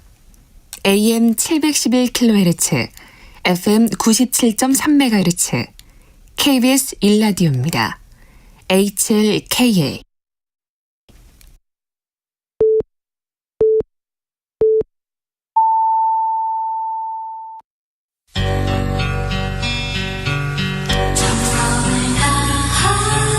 정성을 다하는 국민의 방송 KBS 주진우 라이브. 그냥 그렇다고요. 이 시각 라디오 정보센터 뉴스입니다. 오늘 취임 1주년을 맞은 윤석열 대통령은 국무위원 및 국민의힘 지도부 참모진과 오찬을 갖고 지난 1년은 잘못된 국정을 바로잡는 과정이었다고 밝혔습니다. 지난달 취업자 수가 1년 전 같은 달보다 35만 4천 명 늘었지만 제조업 취업자는 10만 명 가까이 줄었습니다. 통계청은 반도체 관련 수출 부분이 개선되지 않으면 제조업 취업자 감소 부분에 대한 전환은 쉽지 않을 것이라고 밝혔습니다. 간호법과 개정의료법에 반대하는 의사와 간호조무사 등이 지난 3일에 이어 내일 연가투쟁과 단축진료 등 2차 집단행동에 나섭니다. 간호사 단체는 간호법에 조속한 공포를 촉구하며 어제부터 단식 농성을 이어가고 있습니다. 경찰이 인천 미추홀구 전세 사기를 주도한 혐의를 받는 건축업자 남모 씨 일당에게 범죄단체 조직죄를 적용했습니다. 국내 전세 사기 사건에 범죄단체 조직죄가 적용된 건 이번이 처음입니다. 지금까지 라디오 정보센터 뉴스 정원나였습니다. To the Batmobile. Wave of super energy. 주기자의 1분. 나라를 지켜야지 댓글 공작하는 것이 군인인가? 북한이 얼마나 우습게 보겠는가? 군의 정치 개입 그 자체가 쿠데타다. 문재인 정부 출범 1년차 윤석열 서울중앙지검장의 말입니다. 윤석열 검사는 군의 정치 개입을 뿌리 뽑겠다면서 수사에 매달렸습니다. 열심히 했습니다. 잘했습니다. 그리고는 이명박 정부 시절에 국군의 정치 댓글 공작을 지시한 혐의로 김관진 전 국방부 장관을 구속했습니다. 검찰에 따르면 김 전 장관은 2010년에서 12년 친정부 여론을 형성하기 위해서 사이버 사령부 산하의 530 심리전단의 댓글 공작 활동을 총지휘하면서 정부와 새누리당을 지지하고 야권을 비난하는 댓글 활동 지시했습니다. 군인들한테요. 당시 댓글 공작을 청와대와 군이 모의했다. 이렇게 검찰이 보고 지목한 인사가 있는데요. 청와대 김태효, 지금의 국가안보실 1차장입니다. 공교롭네요. 윤석열 정부 취임 1년이 되는 날입니다. 오늘 윤석열 대통령이 국방혁신위원회 부위원장으로 김관진 전 국방부 장관을 내정했다고 합니다. 대통령이 위원장을 맡는 국방혁신위원회 김 전 장관이 부위원장으로 사실상 윤석열표 국방혁신 주도적으로 이끌게 될 것이라고 합니다. 김관진 전 장관은 댓글 사건으로 구속됐다가 풀려나서 아직도 재판 중에 있습니다. 재판이 끝난 게 아닙니다. 그런데 임명했네요. 자, 이 소식을 조선일보, 중앙일보, 동아일보에서 그리고 많은 언론에서 북한이 두려워하는 김관진의 기유안이라고 기사를 썼습니다. 그런데 나라 안 지키고 정치 댓글 공작하는 군인을 북한이 왜 두려워합니까? 왜 두려워해요? 이 멘트가 윤석열 검사의 멘트입니다. 좀 말이 되는 소리를 하십시오. 언론 말입니다. 자, 윤 정부 계속해서 문재인 정부 얘기하는데 문재인 정부 적폐 수사의 희생양이라고 언론에서 썼는데 아니 댓글 공작하다 걸렸어요. 희생양이라고요? 그러면요. 생각해 보자고요. 댓글 공작하는 양을 보신 적 있습니까? 자, 윤석열 검사 그러면 희생양을 만든 건가요? 윤석열 정부 출범 1년 됐습니다. 언론 제발 좀 말이 되는 소리를 좀 하자고요. 브라운 아이즈 벌써 1년.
꽉 막힌 우리 정치의 맥과 혀를 시원하게 뚫어드립니다. 매주 수요일 정치 1타 김성태가 풀어줍니다. 정치의 맛. 협치 전문 기술자, 분쟁 조정을 해결사입니다. 김성태 국민의힘 중앙위원회 상임의장 어서 오십시오. 예, 안녕하세요. 김성태입니다. 네. 자, 윤석열 대통령 취임 1주년 됐네요. 예, 그렇습니다. 네, 윤석열 정부 태어나기 개국 공신이기도 한데, 자, 1년 어떻게 총평해 주십시오. 참 제가 볼 때는 개인적으로 역대 대통령 중에 힘든 시간 1년을 보냈어요. 네. 대체적으로 여소야대 전국의 대통령은 어려운 시간을 보냅니다. 아, 그렇습니까? 전에 노무현 대통령도 그랬었고, 네. 또 윤석열 대통령도 그렇고, 그전에는 뭐 노태우 대통령도 마찬가지죠. 네. 그래서 노태우 대통령 같은 경우는 뭐 3당 합당을 통해서 네. 국정을 풀어나가는 뭐 그런 정계 개편도 그렇죠. 이루어졌죠. 네, 큰 그림을 막 그렸죠. 그렇지만 이제 윤석열 정부 1년에 이제 이런 뭐 평가를 좀 해달라 그러면은 저는 다른 것보다는 이 애교 철학적인 측면에서 가치 애교와 전략적 그 맹학성. 네. 그러니까 문재인 정부의 그 애교 철학은 어떻게 보면 전략적 모성이거든요. 그러니까 미국이 이끄는 자유주의 노선을 지지하면서 한미일 삼각공조를 이걸 명확히 하는 게 이제 이번 윤석열 대통령의 네. 한일 관계 정상화 그리고 미국 국빈 방문을 12년 만에 이뤄내고 이런 성과의 결과가 네. 한미 동맹의 굳건한 복원이에요. 네. 그렇기 때문에 이제 이 한미일 안보 체계는 동북아 지경에서 공고해졌다고 볼 수 있는데 네. 반면에 이제 중국 러시아와의 그런 관계는 다소 이제 멀어지면서 네, 어려워졌죠. 여러 가지 껄끄러운 상황을 대비해야 하는 그런 과제도 자리 잡고 있습니다. 그렇습니다. 예. 외교 안보에 대해서 그 매우 중점을 뒀다. 거기에 노력했고 그동안 그 풀리지 않던 그 이런 회담도 열었다. 여기까지 그래요. 성과로 보는데 그런데 솔직히 말해서 경제 민생 좀 어렵습니다. 이 부분에 대해서는 좀 성과를 내야 되는데 좀 잘해야 되는데 좀 부족합니다. 그러니까 임금 개혁이나 노동 개혁도 교육 개혁의 3대 개혁 과제를 가지고 있지만 아직까지 전혀 손을 못 대고 있잖아요. 네. 이게 사실상 국회에서 입법 권력을 가지고 있는 이재명 당 대표가 협조가 되지 않으면 어려운 문제예요. 그런데 왜 협조하자고 손을 안 내밉니까? 그래서 이제 절차적으로 우선 박강원 원내대표 지금 당선되고 난 이후에 이분은 상당히 타협을 중시하는 분이니까 제가 지난번 말씀드렸듯이 윤재욱 국민의힘 원내대표도 상당히 대화 타협을 중시하는 사람이에요. 그래서 이 두 분을 용산에 초청해서 이제 국정 현안에 대한 논의도 하고 좀 야당의 의견도 듣고 그게 이제 그런 절차 과정 속에서 이제 또 영수회담이라는 것도 검토가 되시고 그런 건데 이걸 하여튼 민주당 입장에서도 너무 좀 정략적으로 판단하는 것 같아요. 그러니까 근데 정부 여당이 이 정권을 책임지고 있고 손을 내밀어야죠. 그래 같이 가자고 해야죠. 그러니까 2018년 문재인 대통령 같은 경우도 그때 문재인 정부의 이 정무 라인들이 그래도 뭐 저도 상당히 그 날선 야당의 원내대표로서의 역할을 했지만은 그 이제 문재인 정부에서 여야정 상설 협의체에서 협치하고 국정 현안 좀 야당도 참여해가지고 좋은 의견 달라 그래서 참여했어요. 그래서 논의하다 보니까 영수회담도 풀리고 그런 건데 그래서 너무 민주당 입장에서도 너무 이건 정치인데. 너무 윤석열 대통령과 그렇게 대립각을 세워서 뭐합니까? 이미 억울하겠지만 작년 3월 9일 대선의 결과는 그래도 윤석열 나왔죠. 대통령이 이긴 거 아닙니까? 그럼 대통령으로서 예우하고 국정 운영 협조할 건 하고 야당의 목소리도 귀담아 담아달라. 또 야당의 의견도 이렇게 좀 국정 운영에 좀 반영을 해달라. 이렇게 되는 건데 그냥 사실상 민주당의 지금까지의 입장은 좀 어떻게 보면은 뭐 좀 여러 행태로 무시했죠. 그러다 보니까 뭐 윤석열 대통령 입장에서도 사람인 이상 여러 가지 어려운 측면이 많았죠. 윤 대통령도 지금 1년 됐는데 문재인 정부 때 잘못돼서 그렇다. 그리고 야당이 안 도와줘서 그렇다. 그 얘기만 하고 있는데 그래서 지금 정치도 이렇고요. 경제 민생도 그렇고. 자. 1년 됐는데 국민들의 점수가 좋지 않아요. 그렇지만 이제 좀 국민들 정서도 회복될 겁니다. 회복된다고요? 저는 왜 그렇게 본가 하면은요. 싸움은 말기고 흥정은 붙여야 되는데 좀 민주당에서도 이 요즘 팬덤 정치가 기승을 부리고 있잖아요. 뭐 문파 정치, 뭐 개딸 정치, 뭐 여러 형태잖아요. 그래서 이제 특히 문재인 전 대통령 같은 경우도 자신에 관한 다큐멘터리에서 5년간의 성취가 순식간에 무너져 허망하다. 이런 말씀 하시면 안 되는 거죠. 그 5년간의 성취라는 거는 어찌 보면은 이러니까 윤석열 대통령 입장에서도 집값 급등하고 부동산 시장이 교란되고 한 부분이 이게 문재인 정부의 반시장적이고 반비정상적 그런 정책이 결론은 부동산 특히 전세 사기에 토양이 됐다고 지적을 하지 않습니까? 그러니까 또 우리로서도 임대차 3법이 부동산 시장에 이런 불안정성을 촉발해 가지고 이번 사태를 초래했다고 우리도 주장을 할 수밖에 없는 것이죠. 또 이번에도 이제 문제되고 있는 이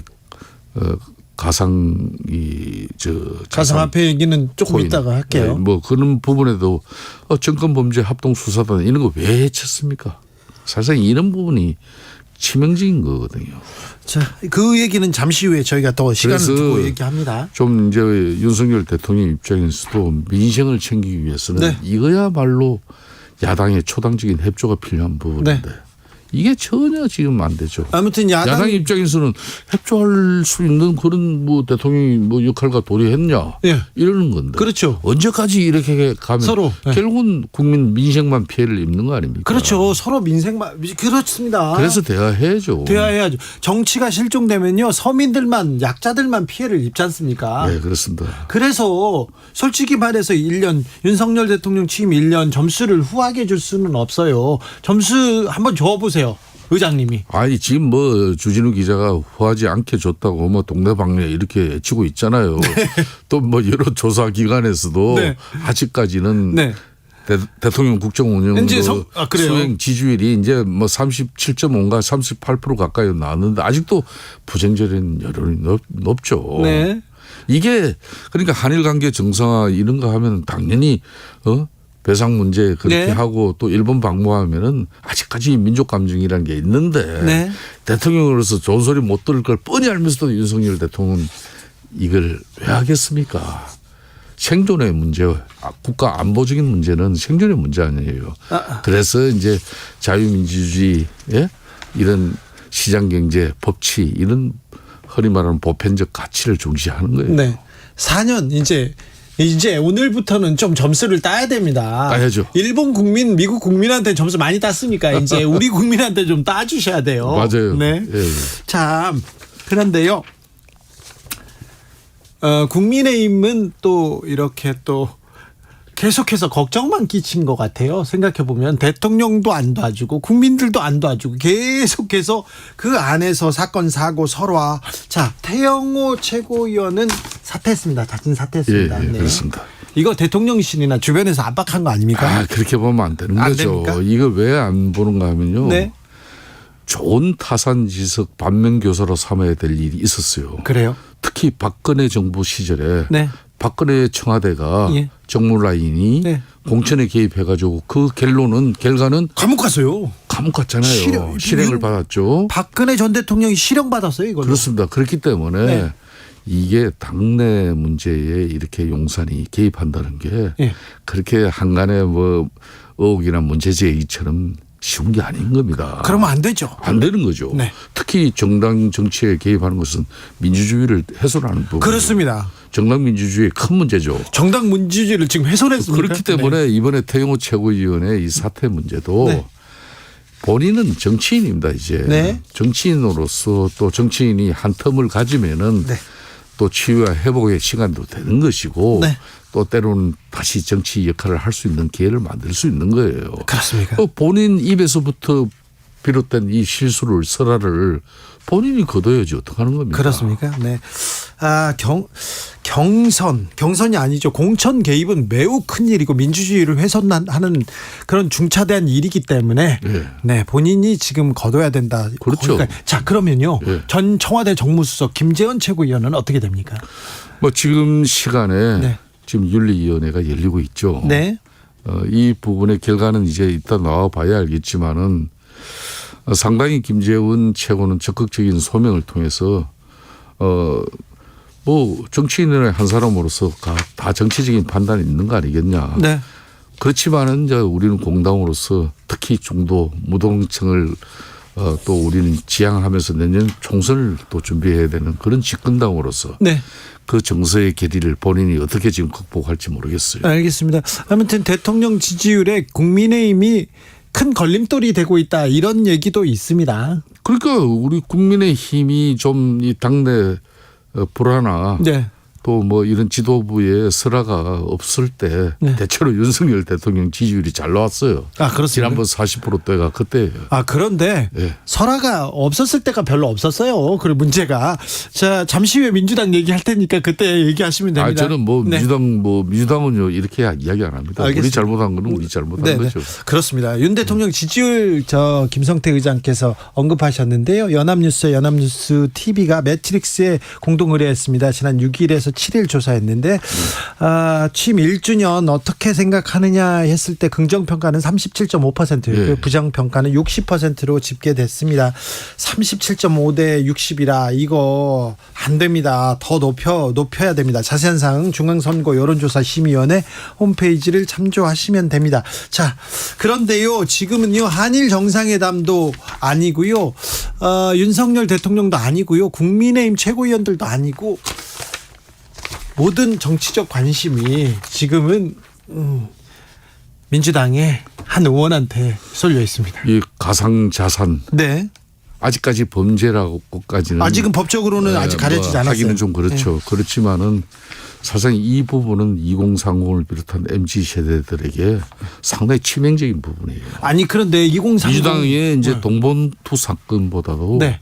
이거는 엄청난 파괴력이 있는 부분입니다. 아니 김남국 의원 내가 내 돈으로 내가 투자한 거다. 법적으로 문제가 없다. 이렇게 그 얘기하는 인식을 가졌기 때문에 문제예요. 왜 그런가 하면은 2030이나 이 MZ 세대들이 네. 부동산 집값은 오를 대로 올라서 네. 집값 마련을 하려면 아예 그냥 엄두를 못 내죠. 네. 그래서 결혼도 못 하는 것이고 또 본인의 어떤 삶을 충전하는 뭐 그렇다고 경제 활동을 통해서 소득이 증대되는 그런 사회적 여건도 아니에요. 그렇죠. 저축해가지고 집 살 수 없어요. 상당히 절망적인 네. 상황에서 지난 2020년 이 흔히 말하는 코인 강풍이 불 때 네.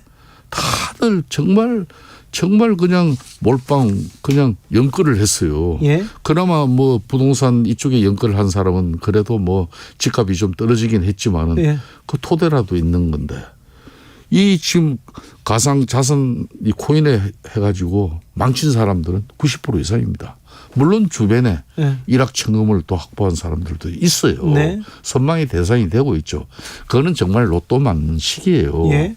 이번에 정말 이 게임 제작사인 그 위메이드가 자체 발행한 코인 이믹스를 통해서 네. 이 이믹스가 왜 거래가 중지됐습니까? 예? 7천만 개에 달하는 그 코인을 예? 그냥 불법적으로 막 남용 발행한 거 아니에요.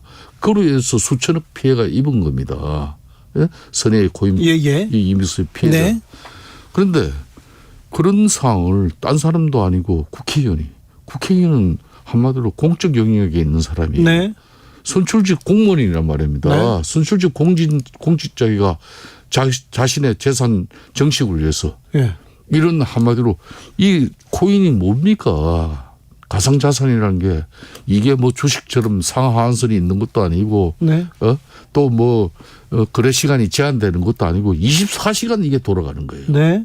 이 24시간 모니터링 하지 않으면은 이거는 천당과 지옥을 오가는 거예요. 상하한선도 없고 하니까. 하루아침에 쪽박 타는 거예요. 몇 시간 만에. 그런 가상화폐를 갖다가 딴 사람도 아닌 국회의원이 그걸 하고 있어가지고 이 사람은 자기 주장대로 선의의 투자로 치자. 네네. 그 엄청난 돈은 자기는 어떤 정보력이 있어서 어떤 자금력이 있어서 그렇게 몰빵해서 이런 큰 돈을 벌 수 있는 거. 여기에 지금 젊은 청들이 분노하는 거죠. 아니 근데 돈이 있는데 투자할 수 있지요. 더군다나 민주당 내부에서도 상당히 양식 있는 목소리가 나와요. 종천 의원 같은 경우도 이 한마디로 내부 정보 의혹에 대해서 이야기를 하잖아요. 이 의혹입니다. 의혹. 내부 정보 의혹뿐입니다. 아직은 밝혀지지 않았습니다. 그렇지만은 본인이 지금 오늘까지 뭐 자체 진상조사단 네. 꾸며서 강하게 해달라 뭐 이야기를 4번의 입장이 나오지만 나올 때마다 다 틀렸어요. 예? 나올 때마다 입장이 다 달란 이걸 가지고 그러면 뭐 상당히 뭐 국민들이나 이걸 취재하는 기자들 간단해요. 그 지갑이라는 게 계좌 아닙니까? 예. 그냥 지갑을 자기가 계좌 공개해가지고 예. 거래 내역이 그냥 언론 기자들이 다 보면 이게 다 파악을 해요. 예. 정상적으로 거래하고 이게 아닌 말로 이 메이드가 네. 예? 이걸 진짜 뭐 특정 정치인에게 아닌 말로 뇌물을 준 건지 쌍값에 준 건지 안 그러면 무상으로 준 건지 아직은 밝혀지지 않았습니다. 예, 어떤 제가 그런 내용을 이게 쉽게 밝혀질 수 있는 걸 가지고 뭘 이렇게 어렵게 뭐 4번씩이나 그냥 해명을 하는 게 할 때마다 다 내용이 다른 거예요. 아니 주가 조작 의혹을 받는 사람들도 그 주식 통장 계좌를 다 공개하지는 않습니다. 그 대신 네. 예? 그건 일반인 이야기 아닙니까? 네. 김남국 의원은 선출직 공직자예요. 예. 예? 네. 연간 국회의원의 연봉이 얼마입니까? 네. 9906님, 김성태 의원님, 왜 의원들은 어떤 수술을 써서라도 재산 증식하면 아무 말도 없고 민주당 의원은 안 됩니까? MZ세대 여기서 젊은이들이 왜 나옵니까? 이렇게 얘기하는데. 충분하게 저렇게 말씀할 수 있어요. 예. 더군다나 김남국 의원 같은 경우는 정말 막 100만 원만 벌게 해달라 그러고 뭐 이렇게 정말 그 흔히 말하는 좀 가난 코스프레도 있었지만은 그런 겁니다. 그러니까 물론 민주당 의원들도 정상적인 경제 활동을 통해서 소득을 증대시키는 일이 있다 그러면 해야 되겠죠. 네. 근데 왜 국회의원이 되면은 자기의 아버지인 가게를 승계받아 가지고 보유하고 있는 주식도 백지신탁을 해야 된단 말이에요. 그렇죠. 그렇듯이 쉽게 말하면 이 공적인 영역에서 일하는 사람은 특히 국회의원 같은 경우는 정말 대한민국의 많은 정치, 외교, 경제, 금융 모든 이 분야의 정보를 많이 취득할 수 있어요. 그렇죠. 그렇기 때문에 이 사람들이 움직이면은 상당히 엄청난 문제가 생겨요. 알겠습니다. 그렇기 때문에 그런 거고 작년 2월 달에 제가 이 이야기 한 번만 해드리겠습니다. 당시 이재명 대선 캠프에서 말이에요. 민주당에서 이재명 펀드라는 걸 기획하고 이걸 발표했어요. 그때 온라인 소통위원장이 바로 김남국입니다. 예. 이분이 정말 좋은 전략을 발표를 했어요. 그때 국민의힘도 저거 정말 좀 젊은 세대들에게 다가갈 수 있는 좋은 전략이다. 네네. 한마디로 껌보고 알보고 다 하는 거다 이거는. 네. 껌먹고 알먹고 다 하는 거다. 네. 왜 그런가 하면은 이재명 펀드를 통해서 이거는 당시 NFT 이재명 펀드 가상 투자 이걸 통해서 모금이 되고 그래서 정치 자금 대선 자금이 해결되고 그러면서 또 이런 2030들이 코인에 많은 참여하는 사람들이 대체로 젊은 층이니까 이 사람들이 관심도 끌게 되고 그래서 공교롭게도 이때 이 이재명 펀드를 기획하고 발표하니까 바로 이 NFT 이 테마 코인들이 급상승을 하기 시작합니다. 그 중에 하나가 바로 이메이드 이믹스예요. 그래서 참 이런 부분을 지금 현재 그 가상자산 커뮤니티에서도 여러 지금 좀 전에 그런 우리 청취자의 입장도 있지만은 분노의 목소리가 더 높죠. 알겠습니다. 의장님이 이게 돈봉투 사건보다 더 이 파장이 클 거라고 했는데 그렇다고요? 이렇게 큰 문제입니까? 저는 이게 이제 여야 이번 일이 이렇게 벌어진 만큼 여야 정치인들 모두 지금 이제 이런 가상화폐 투자하는 사람이 있어요? 가상화폐는 쉽게 말하면은 공직자 재산 신고에 등록을 안 해도 된다고 이렇게 되지만은 이 요즘 가상화폐 이게 많은 쉽게 말하면 자금 세탁 수단이 되기도 하고 재산이죠. 재산을 은닉하는 수단이 되기도 하고 그렇잖아요. 네, 그렇습니다. 그래서 상당히 이 법이 그래서 지난 2021년 민주당도 발의하고 국민의힘도 발의해놓고는 그냥 하멍차사예요.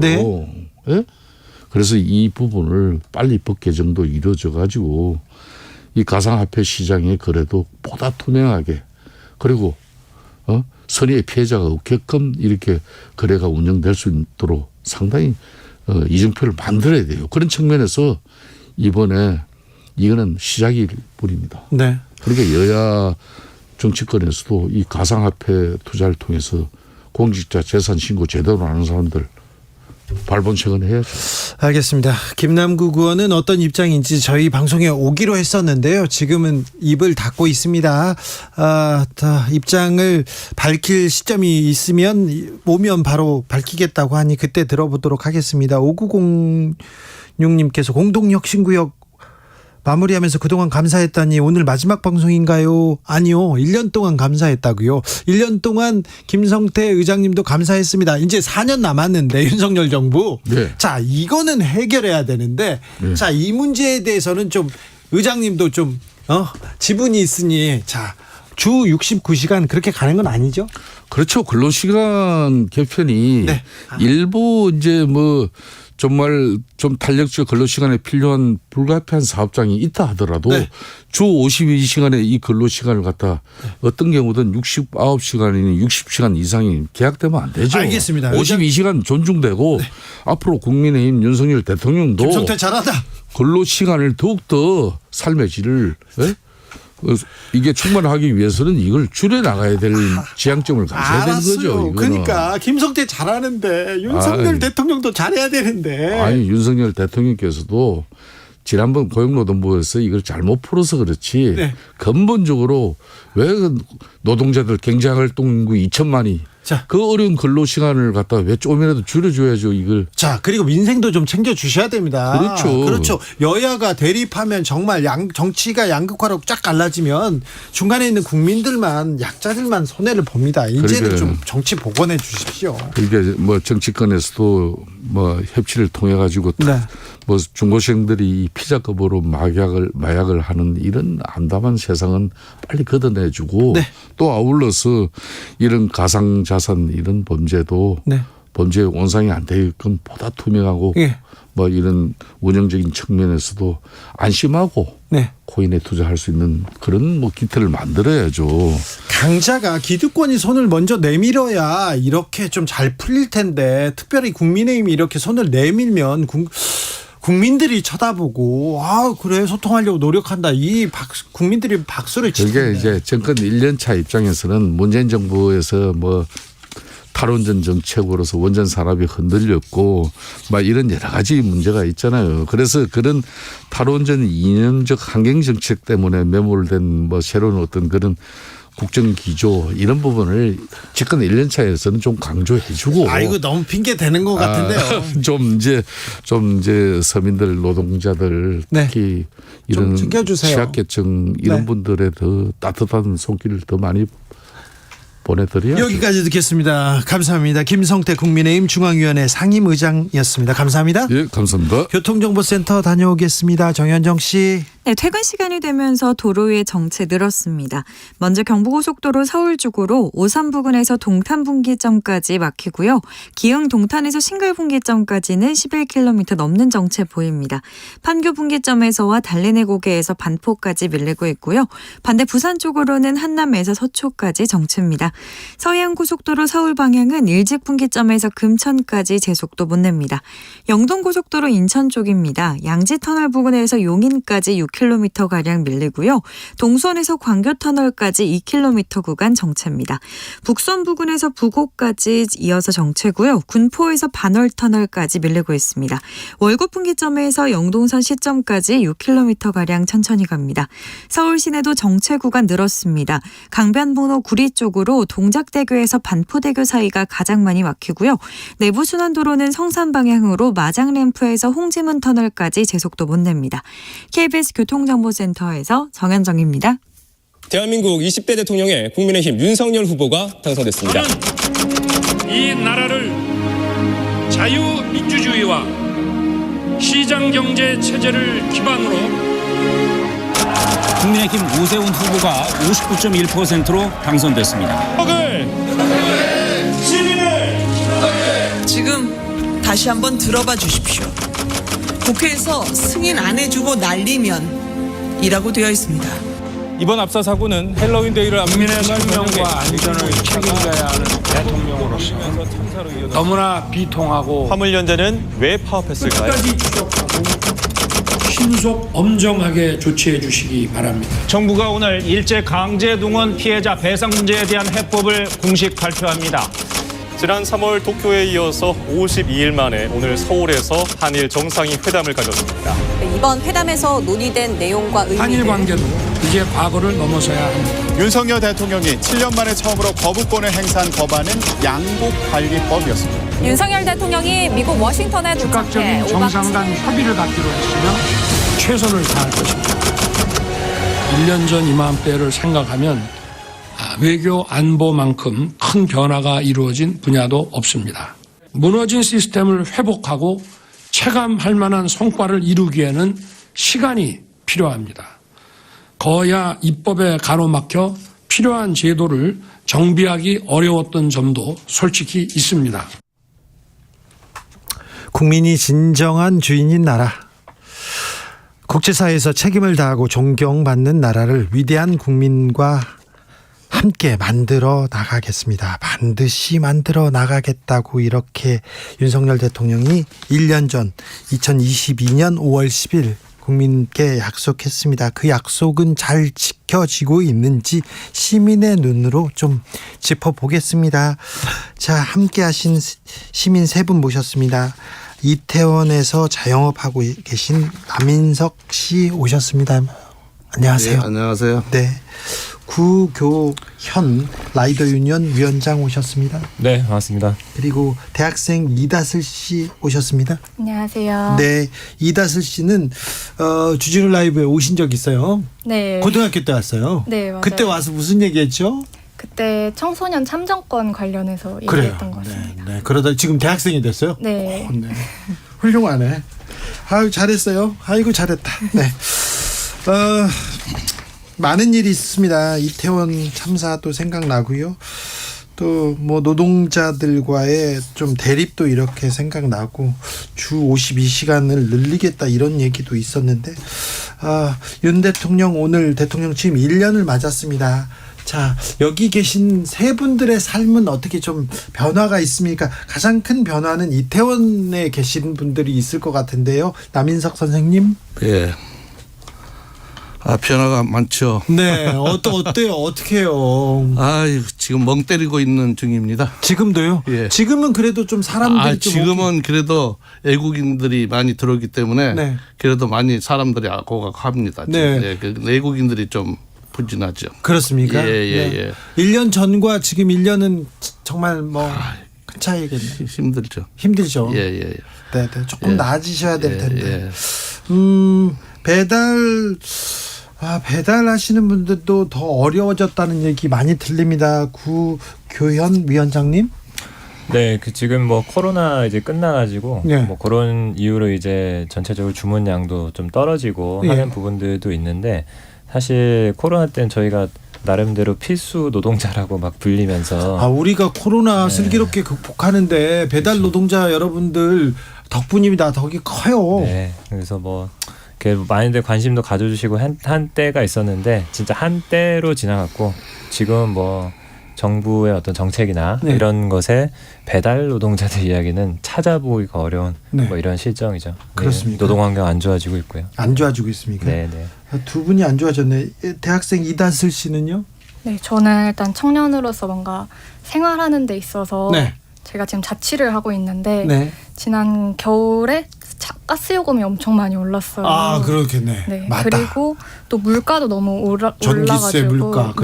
그래서 대학생으로서 조금 생활하는데 좀 재작년과 비교했을 때 금전적으로 어려움이 있지 않나 싶고 그리고 저는 학교를 다니면서 여러 동아리들을 하고 있는데 그 동아리를 하면서 좀 화내야 할 일들이 많아진 것 같아요. 그래요? 네, 뭐 청년으로서 노동자를 착취하는 노동 정책이라든지 아니면은 일본간의 외교 문제와 그리고 일본군 성노예제 문제 이런 것들에 대해서 학교 안에서 청년으로서 목소리 낼 일들이 좀 많아진 것 같습니다. 그렇습니까? 네.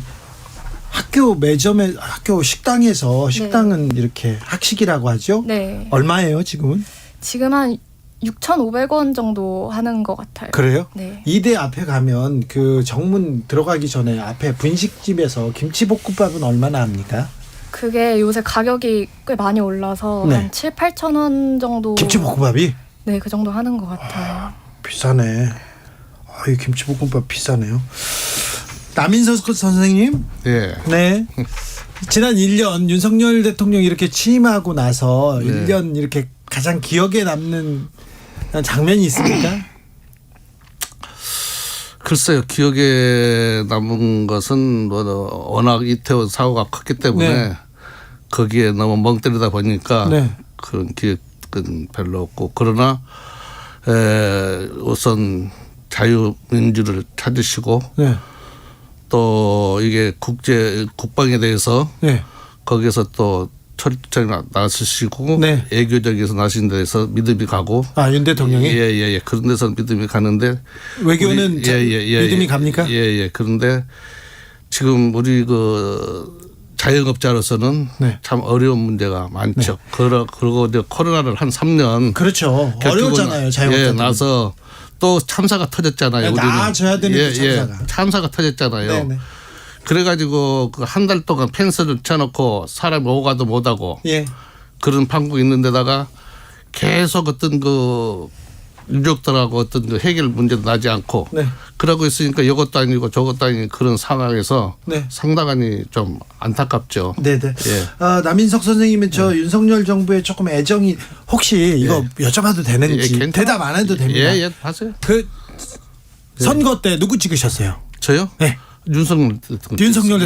왜 윤석열 대통령 찍었어요? 왜 찍었냐? 네. 너무 정말 어떤 정치에 때가 묻지 않고 네. 그런 의미에서 잘하겠다는 그런 의도에 산 거죠. 그래서요? 예. 기대가 있었는데 1년 동안 좀 기대가 어땠습니까? 1년 동안은 하는데 지금 아직 정치 구분이 좀 정치에 대해서는 좀 초면이 아닙니까? 네네. 예. 초면에다가 지금 정치를 하시는데 1년 되는데도 한 반반 지금 보고 있습니다. 반반 보고 있어요 지금. 네. 아무튼 외교나 국방 쪽에서는 할 말을 하고 있는 것 같아서 좋은 것 같은데 지금은 민생 그러니까 민생. 네. 지금 그게 문제입니다. 그게 문제. 자 이다슬 씨는요. 네. 자 1년 윤석열 정부 1년에서 가장 기억에 남는 순간이. 저도 생각해보면 엄청 많긴 한데 지금 제일 기억나는 것은 8월 달에 있었던 폭우로 인해서 참사가 있었던 게 가장 기억에 남지 않나. 그렇네요. 네, 저는 그때 사실 제가 자취를 하는 사람으로서 저도 집을 구할 때 반지하를 막 알아보고 그랬었거든요. 그렇군요. 네, 근데 그때 반지하에 사시던 일가족분들이 돌아가신 걸 보고 이 문제가 뭔가 엄청 멀리 떨어져 있는 게 아니구나 이런 생각도 들었고.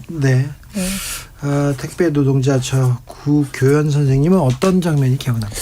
저는 그 뉴스에서 건폭이라는 단어를 처음 봤는데요. 건폭. 전 건폭 처음 봤을 때 무슨 건강보험료 폭탄 이렇게 전 정부가 잘못해서 폭탄이다 막 이런 얘기인 줄 알았는데 건빵 생각하는 분도 있었어요.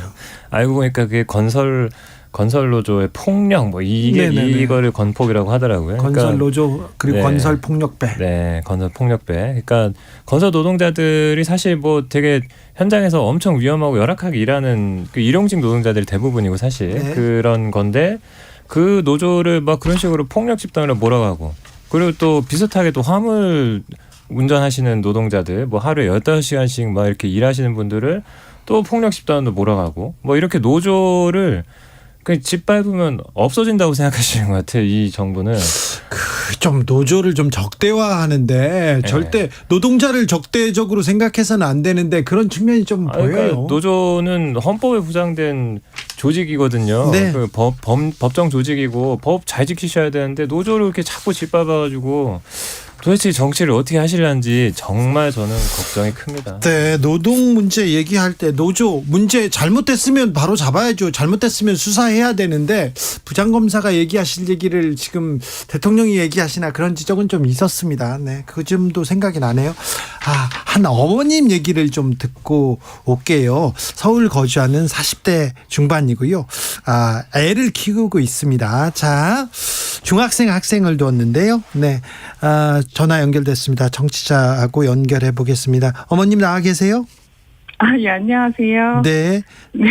어머님이라고 불렀는데 40대 어리시네요. 저보다 어리신 것 같은데요? 네, 첫째 아이다 보니까. 네. 네, 저 40대 중반인데 지금 중학교 2학년 아들이네요. 그렇습니까? 네네. 짧게 자기소개 부탁드려도 될까요? 저는 서울 양천구에 살고 있고요. 네. 중학교 2학년 아들을 둔 엄마입니다. 자, 아이를 데리고 있어요. 중학교 학생 아이를 두고 있었으니까 또 교육 정책에 관심이 좀 있으시죠? 네, 아무래도 지금, 네. 좀 윤석열 정부 1년 동안 좀 변화가 있습니까? 일단 저희 아이를 기준으로 해봤을 때, 그 좋았던 점은 학기 초에 입학준비금 제도, 시행해 주셔가지고, 그래요? 네, 교복을 무상으로 구입할 수 있어서 좋았고요. 그러네요. 네, 그리고 저희 아이가 다니는 학교는 태블릿 PC를 제공해 주셔가지고, 전자교과서도 보고, 한문 시간에 한자도 찾고, 좋았다고 들었습니다. 네, 좀 진일보된 측면이 있네요. 좋은 또 다른 문제점이나 우려하는 점도 있습니까? 지금 현재 조금 걱정되는 부분은, 저희 아이가 이제 고등학교를 진학하나 2025년, 고교 학점제가 전면 시행된다고 하는데, 아직은 뚜렷하게 진로를 정하지 않은 상태에서 저희가 선택 과목을 올바르게 정할 수 있을까? 그게 좀 걱정되고 있습니다. 네, 잘 준비하셔야 되겠습니다.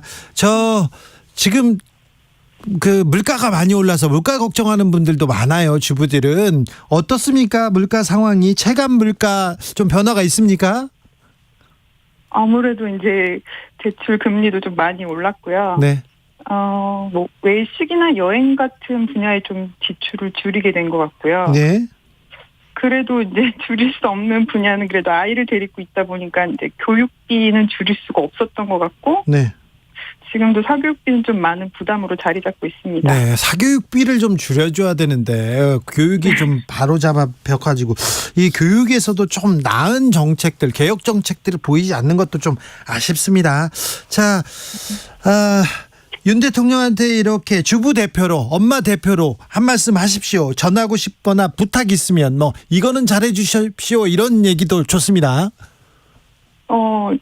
윤석열 대통령님도 어렵게 공부하셔서 검사가 되신 걸로 아는데. 그렇게 어렵게 공부하진 않았습니다. 집은 좀 부유했고요. 공부도 좀 잘해가지고 나는 그렇게 어렵게 공부하진 않았다 이렇게 얘기하셨어요. 그러니까 오랜 세월 공부하셔서. 올해는 했죠. 네네네. 근데 우리 아이들도 좀 공교육만으로도 스스로 노력해서 꿈을 이룰 수 있게 좀 지속적인 교육 정책을 좀 부탁드린다고 말씀드리고 싶어요. 그래요. 어른으로서 아이들한테 그리고 미래 세대한테 가장 미안한 점 중에 하나가 너무 열악한 교육 환경 만들어줬다. 교육의 정글에 집어넣고 살아남아라 이렇게 밀어놓은 거는 어른으로서 참 미안합니다. 아이들한테. 그죠? 네, 그렇습니다. 네, 교육에 대해서도 좀 확실한 비전을 주시면 좀 희망을 갖고 살 텐데. 말씀 잘 들었습니다. 네. 7598님께서 다슬씨 말도 또박또박 하시네. 멋져요. 근데 3년 전에 왔던가요? 그때도 멋졌어요. 그랬더니 이렇게 멋있는 대학생이 되어가지고 가슴이 막 좋아라. 1114님 이태원 경기가 좀 살아야 할 텐데 차차 좋아질 겁니다. 너무 걱정하지 마세요. 얘기하는데 저도 이태원 잘 가고요. 많이 오십시오. 이태원은 가겠습니다. 진짜 이태원은 젊은이들이 많이 오셔야 됩니다. 그러니까요. 가서 이렇게 같이 그리고 그 이태원은 이태원을 갖다가 어떻게 보면은 이상하게 보는데 이태원 문화라는 게 따로 있습니다. 그러니까 그걸 이해해 주셔야 돼요. 알겠습니다. 그럼요. 좋은 문화 많죠. 저 잘합니다. 0013 라이더분 나오셨어요. 저는 노조를 적대시하는 거 가슴이 아프더라고요. 근로자는 이 나라의 경제의 주춧돌입니다. 당연합니다.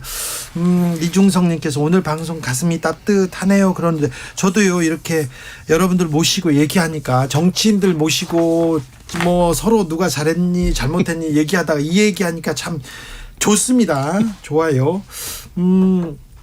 자, 근데 다슬 씨한테 물어볼게요.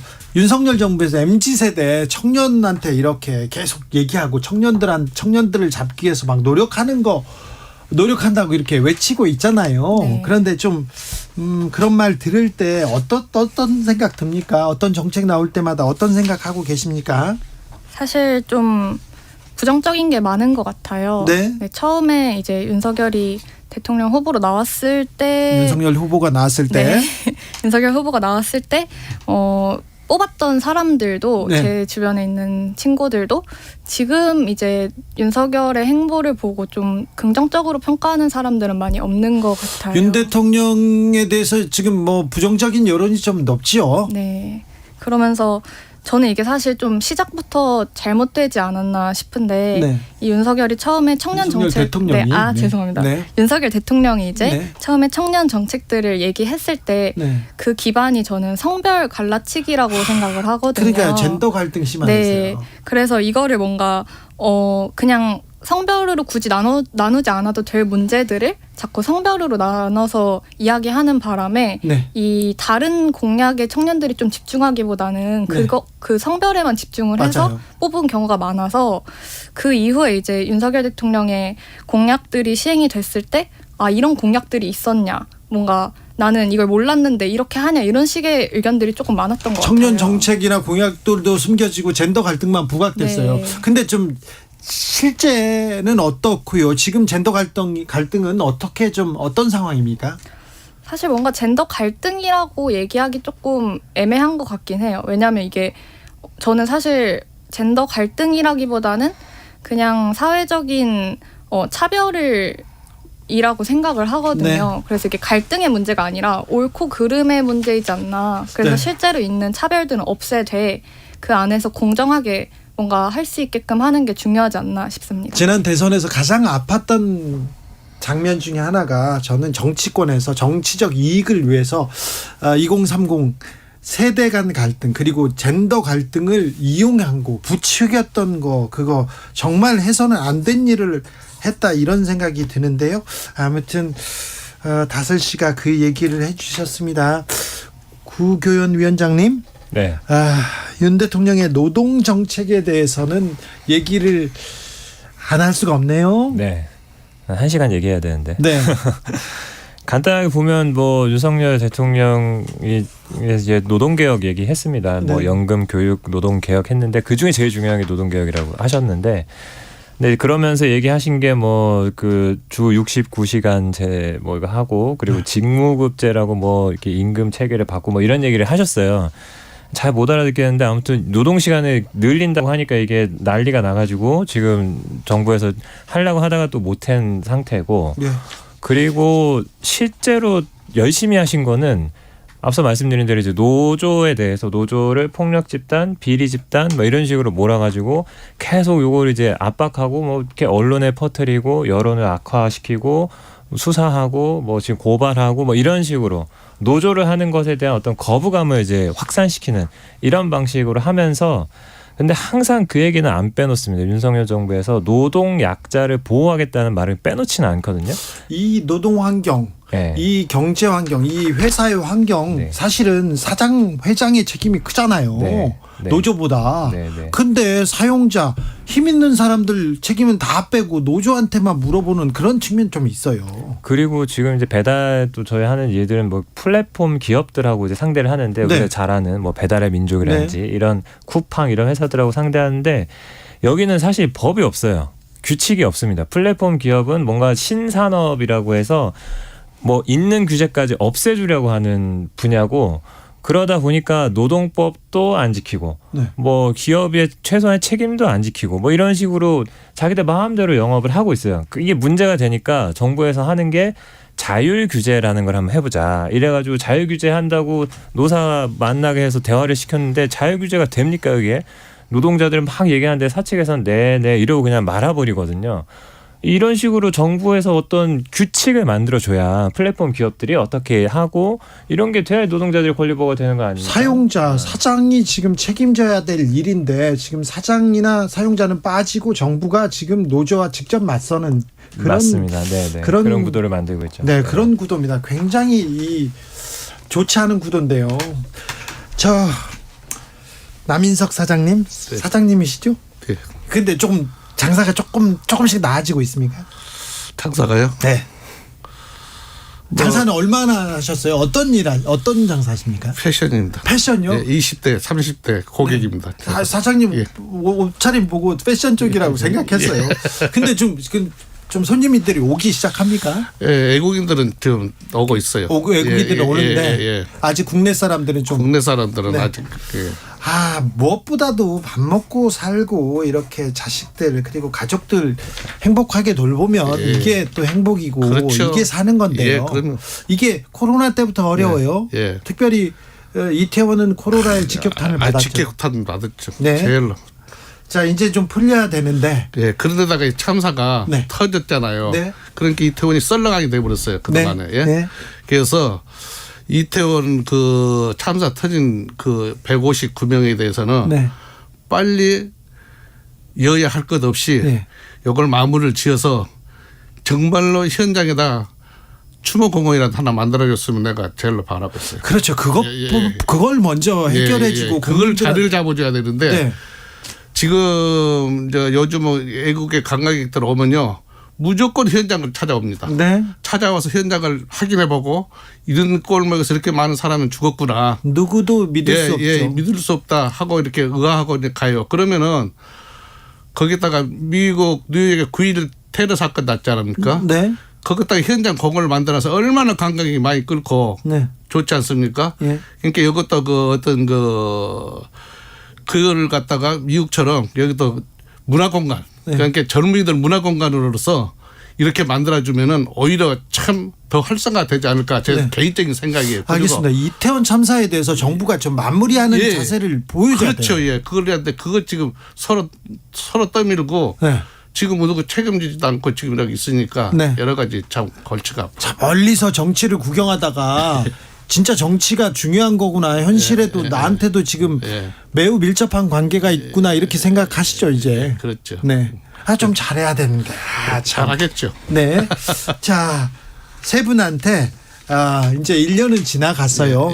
남은 4년 동안 윤석열 대통령, 윤석열 정부 이거는 좀 해주세요. 바라는 게 있으면 뭔지 좀 들어보겠습니다. 국교위원 위원장님. 네, 오늘 저희가 안 그래도 딱 집회를 했는데요. 5월 10일 날 그 윤석열 대통령 취임 1주년 맞아서 저희가 오늘 그 집회 때 들었던 피켓을 제가 들고 나왔습니다. 배달 노동자들이 전국적으로 40만, 50만 이렇게 말합니다. 그만큼 일자리도 없고 이러다 보니 배달에 많은 사람들이 일을 하고 있는 실정인데요. 이 배달 노동자들이 우리 대한민국 전체 산업에서 산재 발생 1위입니다. 조선업, 건설업 다 제끼고 1등이 돼버렸습니다. 비 와도 눈 와도 배달 가잖아요. 너무 안쓰러워요. 그렇죠. 비 올 때, 눈 올 때 저 오토바이 타다가 많이 넘어졌거든요. 진짜 위험하거든요. 조심해야 됩니다. 안전교육 받고 해야 돼요. 그런 것도 하도 없거든요. 그래서 배달 라이더들의 안전과 생존을 보장해야 된다. 저희가 오늘 뭐 정책 요구 구체적으로 많이 얘기했는데요. 가장 대표적으로는 라이더들이든 사업주들이든 여기 이제 앞서 말씀드린 대로 법적 기준이 없습니다. 최소한 면허도 갖추고 교육도 받고 보험도 가입한 사람이 라이더 할 수 있게 그리고 사업주도 법을 지키면서 하는 이런 사람들이 할 수 있게 그런 제도를 만들어 주는 것이 지금 필요하다라는 말씀 꼭 드립니다. 하나만 더. 배달비가 많이 올랐습니다. 몇 년 전에 비해서 많이 올랐는데 배달 회사는 돈을 많이 벌어요. 사장님들, 회장님들은 돈을 많이 버는데 배달 라이더들한테는 이 노동자들한테는 돈이 안 가요. 배민 흑자 4천억. 배민 흑자 4천억. 근데 배민이 배달료는 27% 깎았습니다. 그래서 꼭 말씀드리고 싶습니다. 그건 좀 안타깝습니다. 제가 잘 봤죠. 남인석 사장님. 자, 자영업자 대표로 한마디 해주십시오. 자영업자가 지금 제일로 밑바닥에 있습니다. 제일 힘들어요. 제일 힘들고요.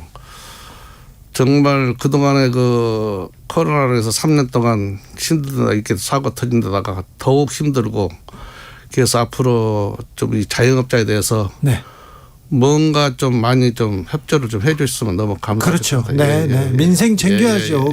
수많은 자영업자부터 챙겨야 됩니다. 지금 너무 어렵습니다.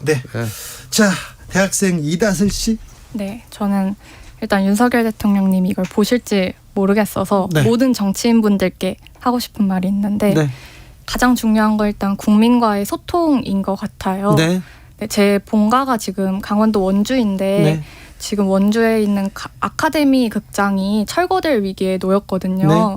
이런 것들이 시민들의 말을 듣지 않고 시민들과 소통하지 않는 자세에서 나타난 게 아닌가 싶은데 예.